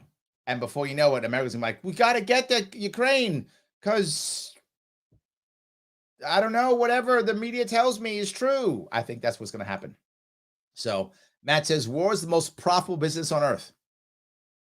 Yes. Yep. All right. Michael says, they keep your content from being viewed on the algorithms. That is also true. Yes. Joe says, no notification because Joe Rogan in the headline. Yeah. I changed my headlines, huh? No. Keep going. Still doing it. Steve South says, support the Canada Freedom Convoy 2022. We need to help make it the only story worldwide for as long as it takes. I feel like people are kind of supporting it, right? But also negatively, right? People are attacking it also. So I think it's getting some press. It is getting some press. I think it is. So yeah. So, all right. John says, Joe Rogan briefly endorsed Ron Paul 2008. Yes, I remember that. Yes, he did. Absolutely. Fry Steve says, there are plenty of Dems who are anti-mandate. It's true. You find some of them, but not many in New York State. I have searched. There's like 2 in the entire state. There are not many. There are not many at all. So yes. Eric says, Rogan is pro-choice and pro-nationalized healthcare as of about 2 months ago. Yeah, I think he has some of those too. And I'm actually okay with someone not falling specifically on one side. I'm okay with people bouncing. I think most people do. And that's the problem. Whichever side's in power says you must agree on all the things. And if you don't, get out. I'm sure Rogan could easily, find things like some Democrats, things like some Republicans. I'm sure he could. I think most people could. Most people could probably find some of each. I'm sure they could. So, but he did say, that's right, he voted Libertarian in the last 2 elections. He did. He voted for Joe Jorgensen and Gary Johnson. That's true. So yes, absolutely. 100%. John says, I don't ever get your notifications right away, Larry, and I've been a habitual watcher for a long time now. Sometimes I get one the day after. I know. What are you going to do? I keep going. I'm not quitting. I got to keep going. Yes.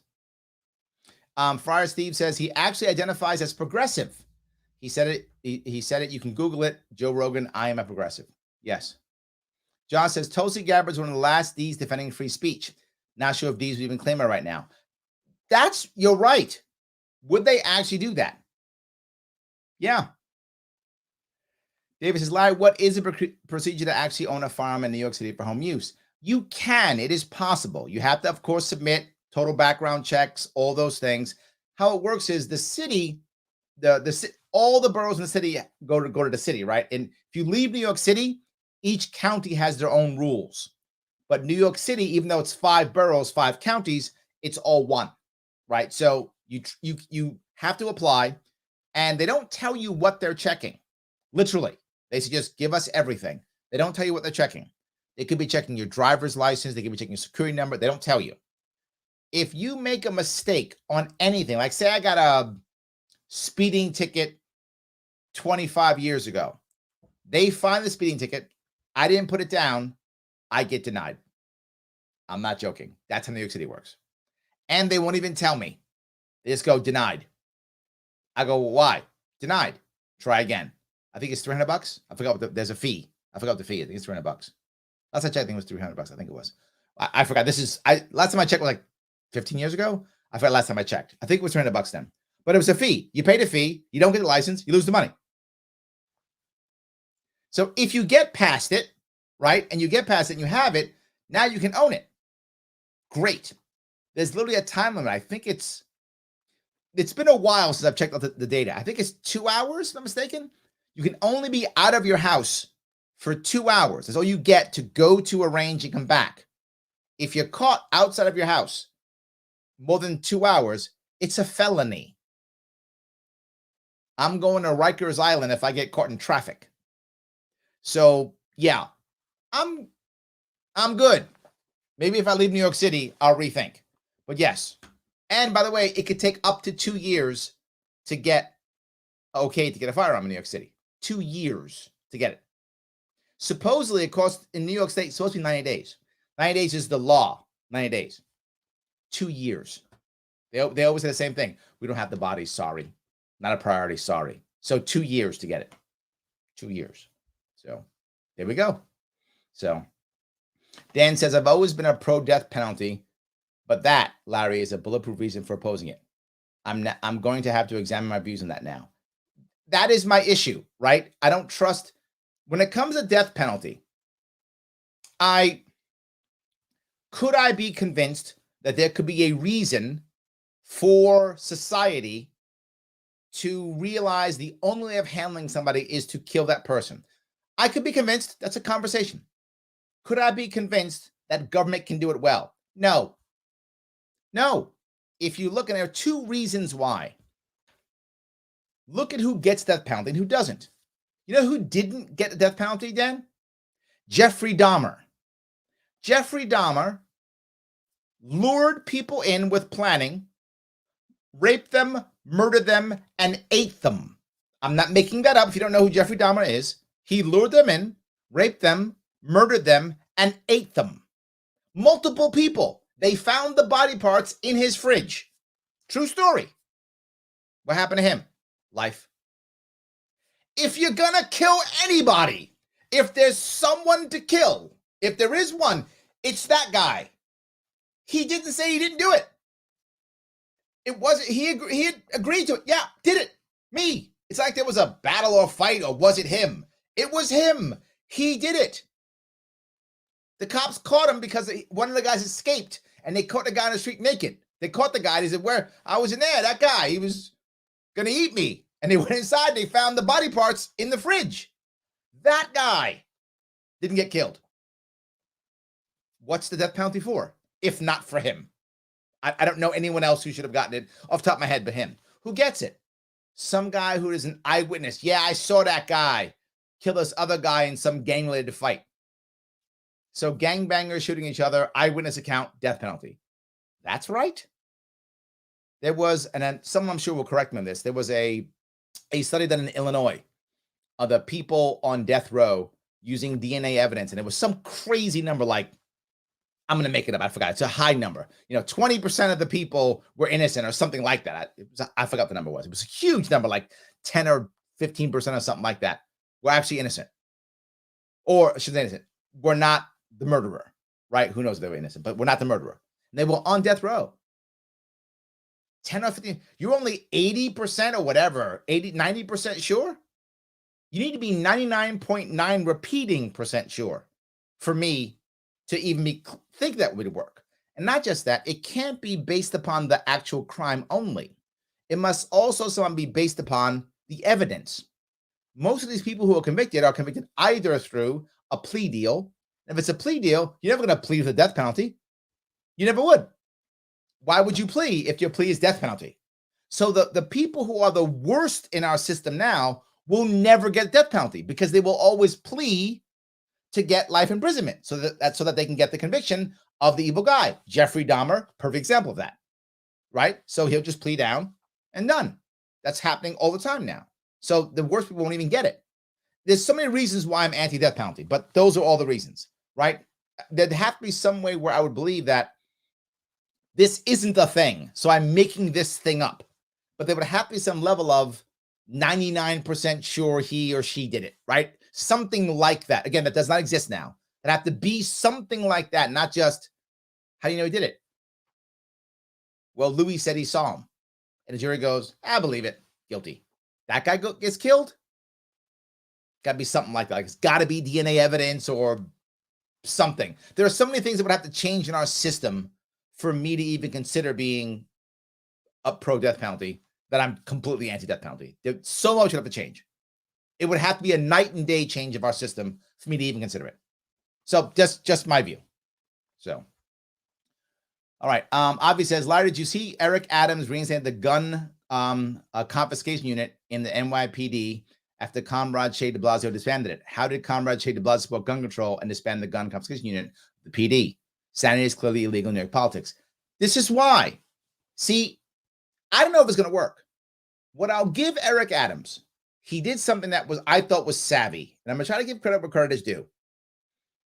He reinstated the gun confiscation unit. The reason why it was disbanded is because it was all about stop and frisk. And all it was doing was putting Black and Hispanic people in prison. That's what it was actually doing. It wasn't making things better. It was putting a bunch of people of color in prison. So he stopped it. I get that. Eric Adams said, we're doing this to get the guns. You guys better follow the law. This is not stop and frisk. This is get guns off the street. This is not put Black and brown people in jail. I'm hoping it works.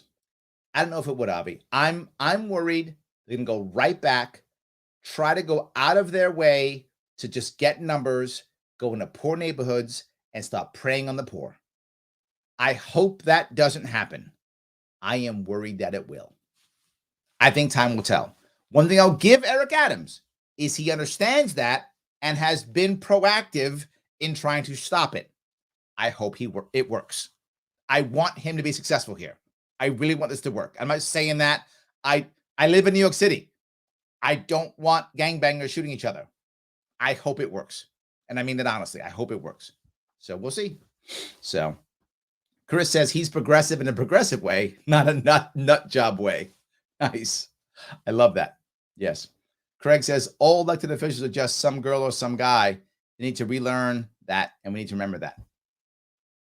Yes, absolutely. You hear me say it all the time. I am literally just a guy. Absolutely. So yes. So, all right. How many Larry Sharpe for Governor posts do you do per day on your page? I actually don't know. My team does most of my social media posting. I don't actually know. Sorry, I wish I had an answer. I don't actually know. So yes. I'm spending all my time watching stupid TV news. So yes. So Nate says, Victoria Nuland and the U.S. State Department mustered all the hell they could, including a government coup led by Tiana Book and the neo-Nazi Sabota Party, and a war on terror against any Ukrainian that didn't accept it, killing 10,000. I'm discussing with D.C. and what they do with my money. Is that true? I never heard that, Nate. I didn't know that. Well, there we go. There we go.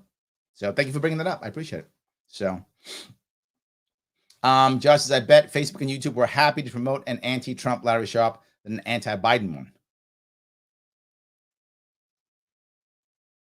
Should I be more anti-Trump? I don't feel like I was anti-Trump. Maybe I should be anti-Trump. That's what it is, huh, Josh? I gotta put that in the Josh, that's it. I gotta put like bad, Trump bad. I gotta put that in all my taglines. And then they'll let it go through. See, now you're thinking. All right, see, I should have brought you on board my team. You can tell me put the Trump bad and everything, and then I'll go right through. There we go. That's my problem. I like it. There we go. So a lot of politicians think they're the smartest person in the room. Dave, I got to tell you something. They're told that all day long. All the sycophants around them tell them that they are. Dave, if everyone was telling you how smart you were, you're the smartest guy in the room, you're smartest, oh, so smart, you might start believing it too. They're told that all day long. Yes, absolutely. Lewis says, I believe your theory on the military-industrial complex applies to the health complex response to COVID. Look, I agree. You're right. Yes. The pharmaceutical industrial complex. Yes. Absolutely correct. Yes.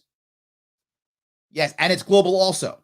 As the military-industrial complex is global, so is the pharmaceutical industrial complex. They are both global. You are correct. Absolutely. Yes. I'm with you. So, all right. So if I grab this here. Jim says, Larry, this has happened on Facebook twice now. I got to watch you live, and it says I can't go live for whatever reason. I disagree, and then I can watch you live. Pseudo shadow ban? Huh. Maybe, yes. They go out of their way to shut me down. It's constant all the time. Yes. Renee says, a few years ago, I took a tour of Crimea with my Polish family. We had an experience on a train from eastern Poland to, is it pronounced Lvow? Is that how it's pronounced? Ukraine. As soon as we entered Ukraine, Polish, because that used to be in Poland. Right. Okay. Yes. That city used to be in Poland, right? Yes. As soon as we entered Ukraine, the conductor demanded payment for taking a different train.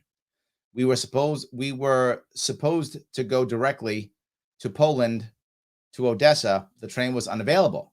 We took another train to Odessa on the Black Sea. My cousin contacted the tour guide in the car who contacted the management of the train. Wow. Okay. Can I finish this? Did you give me some more of this? See if I can find this. We ended with the. I'm sorry. The rest didn't come on, Renee. The rest of your story didn't pop up. I apologize. That's what we got. So, yes. Dan says, you're not exaggerating, Larry. The year I voted for Gary Johnson, I understood when some of my fellow Republican friends decided to vote Democrat. Yes, they didn't like Trump. I got that. But then my jaw dropped when I realized they decided to go full born-again Democrat. Yes, and remember something else, Dan. The most zealous are the converted. When you find someone who's really hardcore Republican, hardcore conservative, sometimes you'll find they used to be Democrats.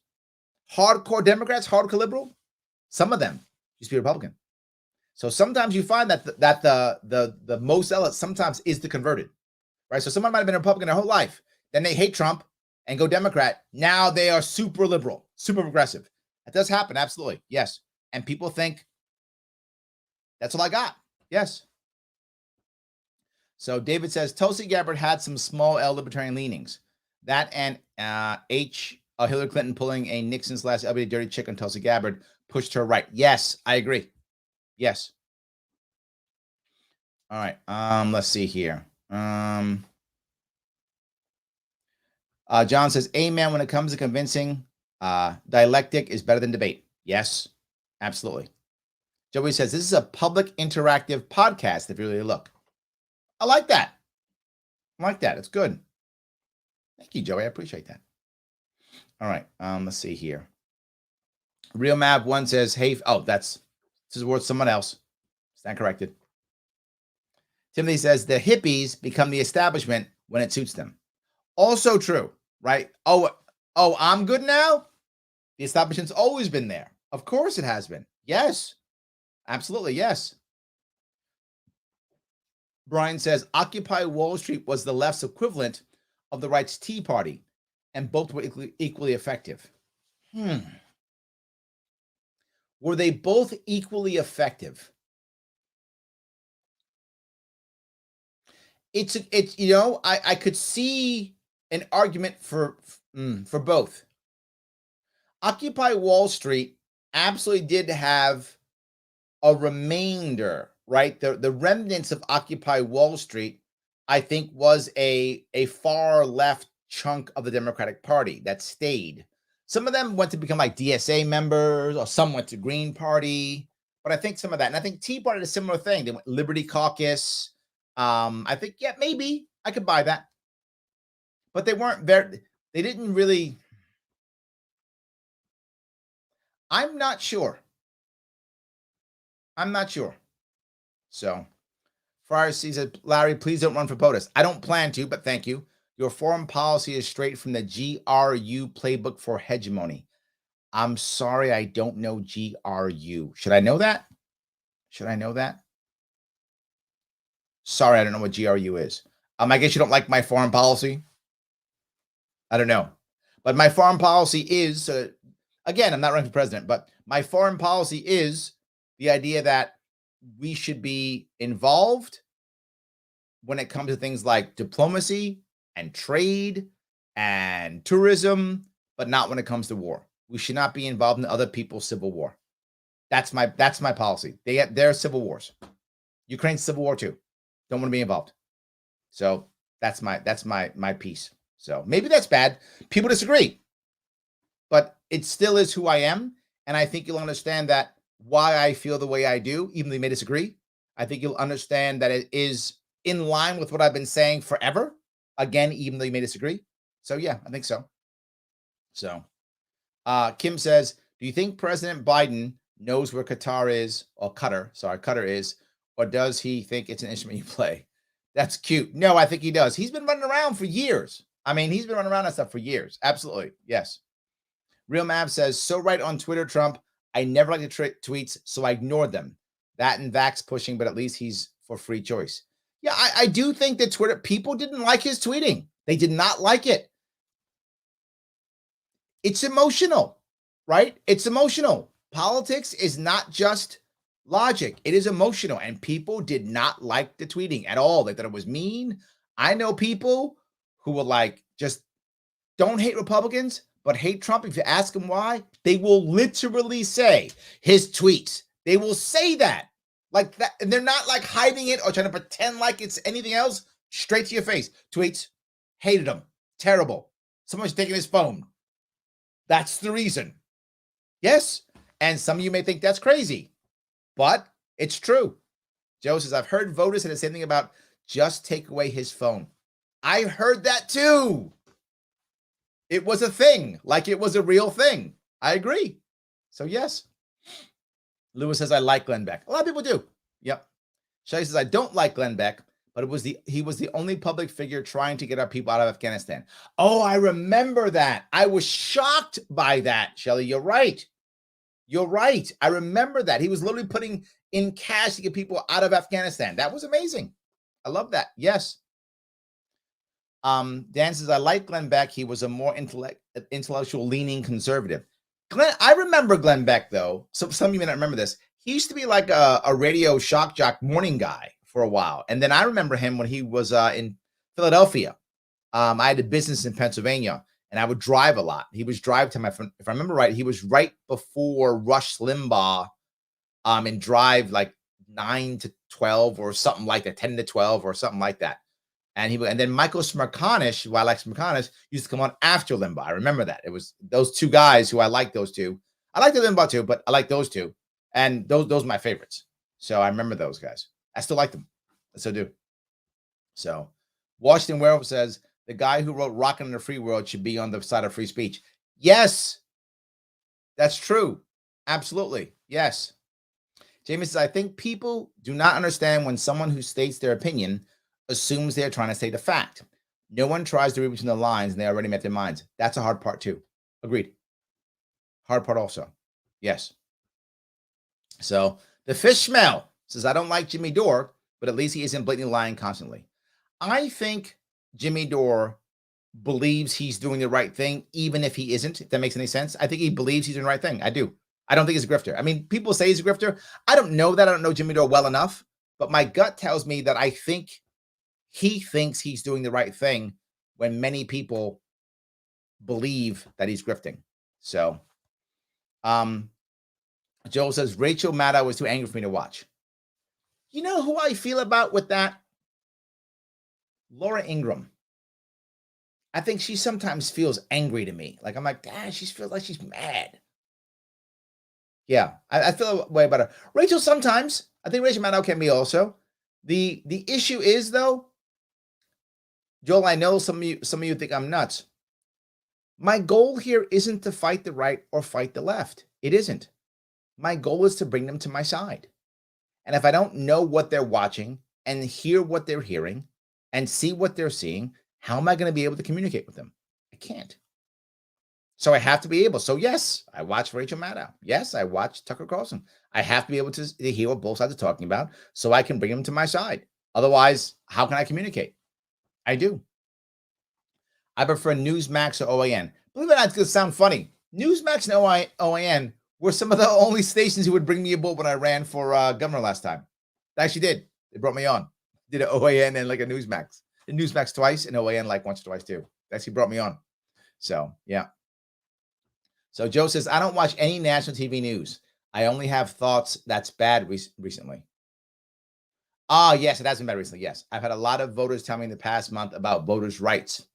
I don't know specifics what they're talking about outside of Republicans don't want blacks to vote and Democrats want illegals to vote. Yes, I think that is the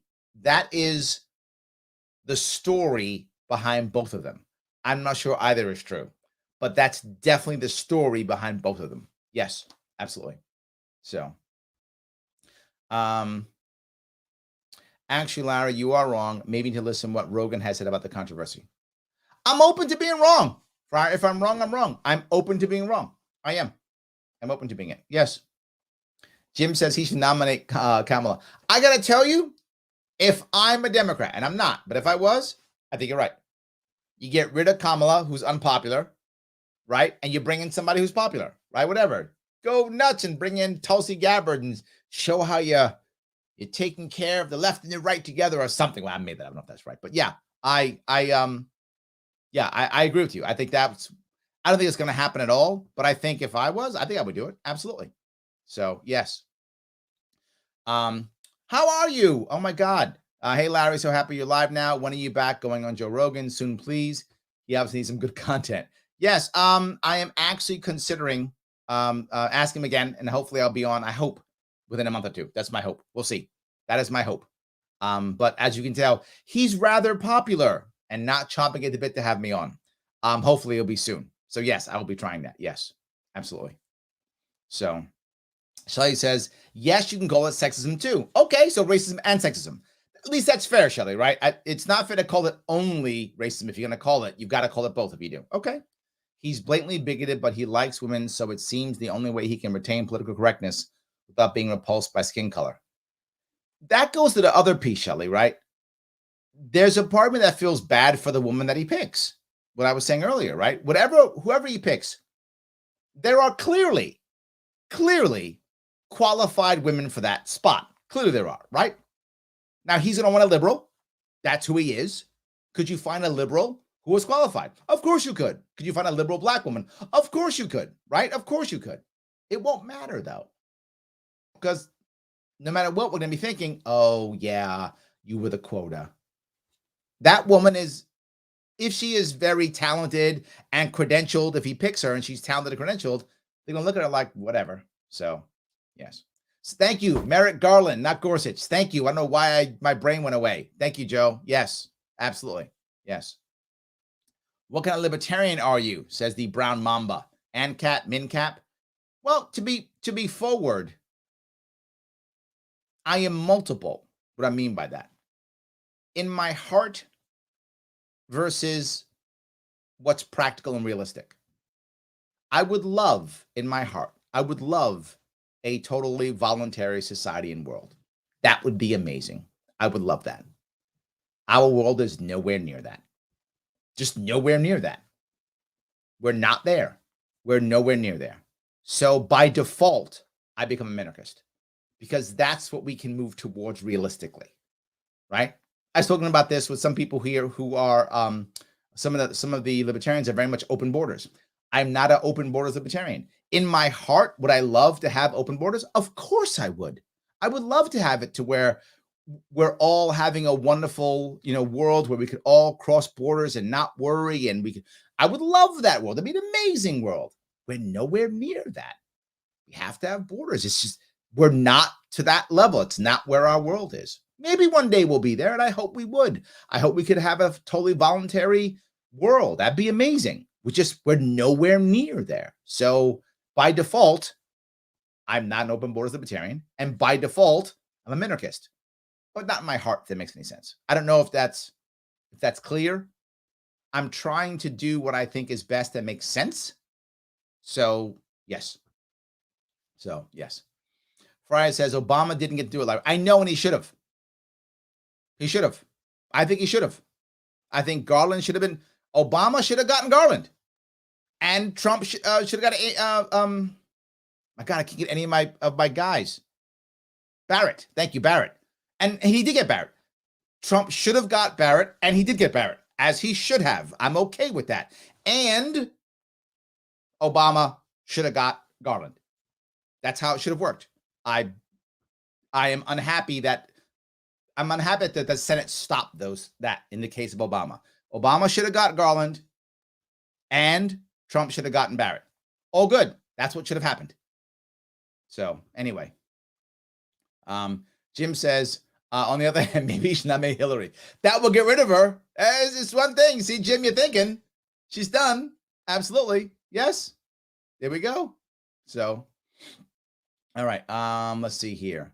In the 80s, the Fed couldn't rein in inflation until they raised interest rates, 1.5 times the real inflation rate. Interest rates went to 20%. Do you think we should have 15% interest rates? All right.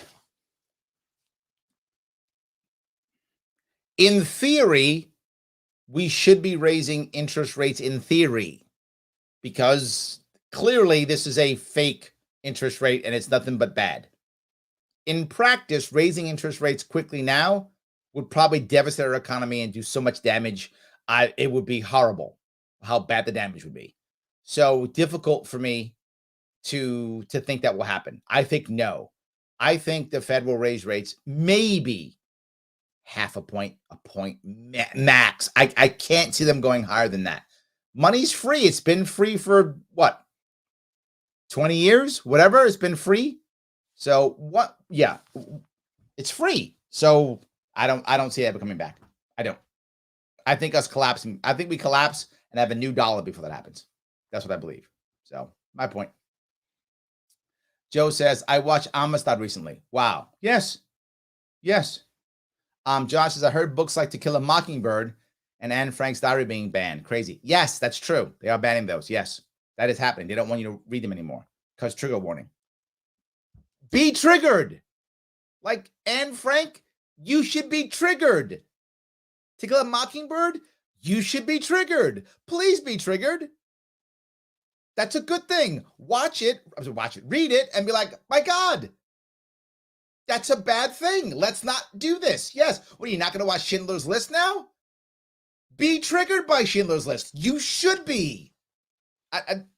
It's crazy to me, right? I want you to be triggered by that so that we don't do that again. That is a bad, we should be like, I hate that. Don't do that. Let's be afraid of that. Let's not do that. Yes. The thing I'll bring up, and it's the same, but not. It's looking at how effective the civil rights movements were in the 60s versus the 30s, 40s, and 50s. Were there people like MLK in the 30s, 40s, and 50s? There were. Maybe not as powerful as him, but there were many like him who were trying to do things those years. What was the biggest difference between him and the rest? The biggest difference wasn't his skill set. He was a skilled and talented orator and a great person. Absolutely. But that isn't the biggest thing. The biggest thing was TV. That was the biggest thing. People, particularly in the North, who didn't understand what the segregation of the South was, who didn't really get it, had to watch on TV as cops turned the hose on black people protesting, just saying, I'm a man, sent dogs attacking them, beat them over the head, trying to sit. I mean, people said, I don't want to do that. I mean, I'm going to be very forward. There were a lot of people who were like, I don't really like black people, but I don't want to kill them. I don't want to put sick dogs on them. Oh my God. Yeah. Yeah. So yes, I want people to see that. And I bring this up, and I'll bring it up with the Anne Frank issue. If you were a young woman in Germany, born in, say, I don't know, 1918, 1920, would you be born hating Jewish people? Of course not. You don't know what Jewish people are when you're born. You have no idea. No idea. You had to, over time, be okay with dehumanizing your Jewish population over time, to where all of a sudden now you're 20 and they're carting the Jews off and you're like, whatevs. You're not born that way. You have to be okay with it until they're carting them away like, how bad could it be? Whatever. Whatever. The German population had to be trained that it's okay, don't worry, it's whatever, who cares? Had to be trained to think that way. But if the German population in the 20s and 30s had to read whatever the equivalent of Diary of Anne Frank was, whatever that would have been, there obviously didn't exist yet, but whatever that would have been, or watched it on some form of TV, which they didn't have then, but if that had happened, you can bet a whole lot of them like, whoa, no, this is not okay. This is not okay. A lot more would have been that way, and maybe it wouldn't have happened. How do I know that? Well, in America, Uncle Tom's Cabin made a whole lot of people abolitionists. That book, which is brutal, made a lot of people abolitionists by just reading Uncle Tom's Cabin. The last thing we want to do is ban books that might make people have to look at themselves and go, I don't want to be that. I don't want to be part of that. I don't want to see that. So I went a bit long, I know, but it does matter. It does matter. So yes. Anyway, Tom says, "Oh yes, the cough, my cough. I actually read that from a school library back in the day. Trying to understand what happened. Yes, I know many people who did. I've never read it, but I know a lot of people who have. I do absolutely. So, all right. Paula says, Larry, if New Yorkers want a truly diverse candidate, they should support you. I agree. Yes, absolutely. Josh says, I heard the movie Idiocracy is being banned for only being 80% correct. Well, like 90%, but yes. It is, as Joe says, a documentary. Yes, absolutely. All in a Family still in the air. Is it on one of those stations like Me or something like that? So yeah. David says, All in a Family, The Jeffersons, Good Times, Monty Python, and Murphy Brown couldn't be written today. Yeah, I think you're right. And here's what I would say. If you look at those shows, All in the Family, Jefferson's, Good Times, specifically, if you don't have the war on drugs, imagine there's no war on drugs. It's just people doing what people do. And in those 60s, 70s, and 80s, what America sees as Black people is All in the Family, from when they had the Black characters on there, the Jeffersons, Good Times, Cosby before he was a rapist. Hate to say that, but Fresh Prince of Bel-Air, Family Matters, all those cool shows that showed positive Black people with families who loved each other and had jobs and did stuff like everybody else. And it wasn't cops and boys in the hood. And it wasn't that. There'd be a whole different way of looking at the Black population today. Different way of looking at it. I remember from Colin Powell's book, My American Journey. He said he actually preferred Amos and Andy to cops, even though Amos and Andy was in everyone's eyes, it was racist. He was like, at least you see them as a family. You see Black people as a family, not as drug dealers or street thugs or whatever as the case may be. I think these shows had a lot of value. A lot of value. I completely agree. There was a lot of value in those shows. So yes. So, all right. Don't forget Son of Sam. Oh, right. Didn't get the death penalty either. You're right. Yes. John said, I'd be okay with the death penalty in a perfect society with perfect jurors. But at that juncture, we shouldn't need it, right? Valid point. Valid point. Yes. Yeah. Absolutely. Friar Steve says, good points on death penalty argument. Spot on. Yeah. That's my issue. That is my issue. So, all right. Steve says, I'm anti-government, Larry Sharpe for governor. Sometimes you just got to give in, you real libertarians. That's good. Thank you. Yes. Joe says, I was a Democrat, then a Republican, then an NPA, then libertarian. I think that's why I like Lincoln JV. You follow him. You're right. Yes, absolutely. Yeah. So, the funny part is I was never any party until libertarian. I became libertarian in 2012. So about 10 years ago. Prior to that, I was like, whatever the third party is, Perot will save us, Nader will save us, whatever, third party, that's the answer. That was everything. So yeah, I'm with you. So, all right. Gail says you have good foreign policy, follows Ron Paul's. It's true. We are very close on foreign policy. Absolutely. Yes. Very close. Yes. John says, I remember when the movie The People versus Larry Flint came out. I feel like more people should see it. They'd probably want to ban it. That was good too, right? He was always fighting about that. Absolutely. Yes. Stephen says, I salute you, Larry. Having to watch CNN, MSNBC, or Fox News is like going to the dentist for a root canal. You get used to it. That's all I'm saying. You get used to it. You just kind of, you have to get used to it. Because the other thing you find out also is if you look at what's on each station, sometimes they don't cover the same stories at all. Like what Rachel Maddow's talking about and what Tucker Carlson's talking about, it's as if they're in separate countries. They're talking completely different issues on everything. So it really makes you think, oh, that's why. That's why the left doesn't think that way. That's why the right doesn't think that way. They don't even hear it. Like they're not paying attention to that part of the world, what's happening. They're not paying attention. So yes. So all right. Where am I here? Crypto dollar then. Maybe. I think that's possible. I think that's possible. Yes. Gene says, one of my sons said that he just wants to be conservative without being a racist. I think you could do that easily. That's not that hard. He said he could. I said he could be a libertarian. That way he could be as conservative or as liberal as he wants to be, as long as he doesn't want to force others to be what he wants. Yes. He asked how we could pay for education without taxes. I didn't have a good answer for him at the time. Later, I thought of some of the things to tell him, but he won't talk to me. I need to improve my way of communicating libertarian ideas. How can I do that? Well, you can have him watch my videos. You can have him reach out to me. All good. Those work. Or you can also go to libertarianism.com. The link's there at the bottom.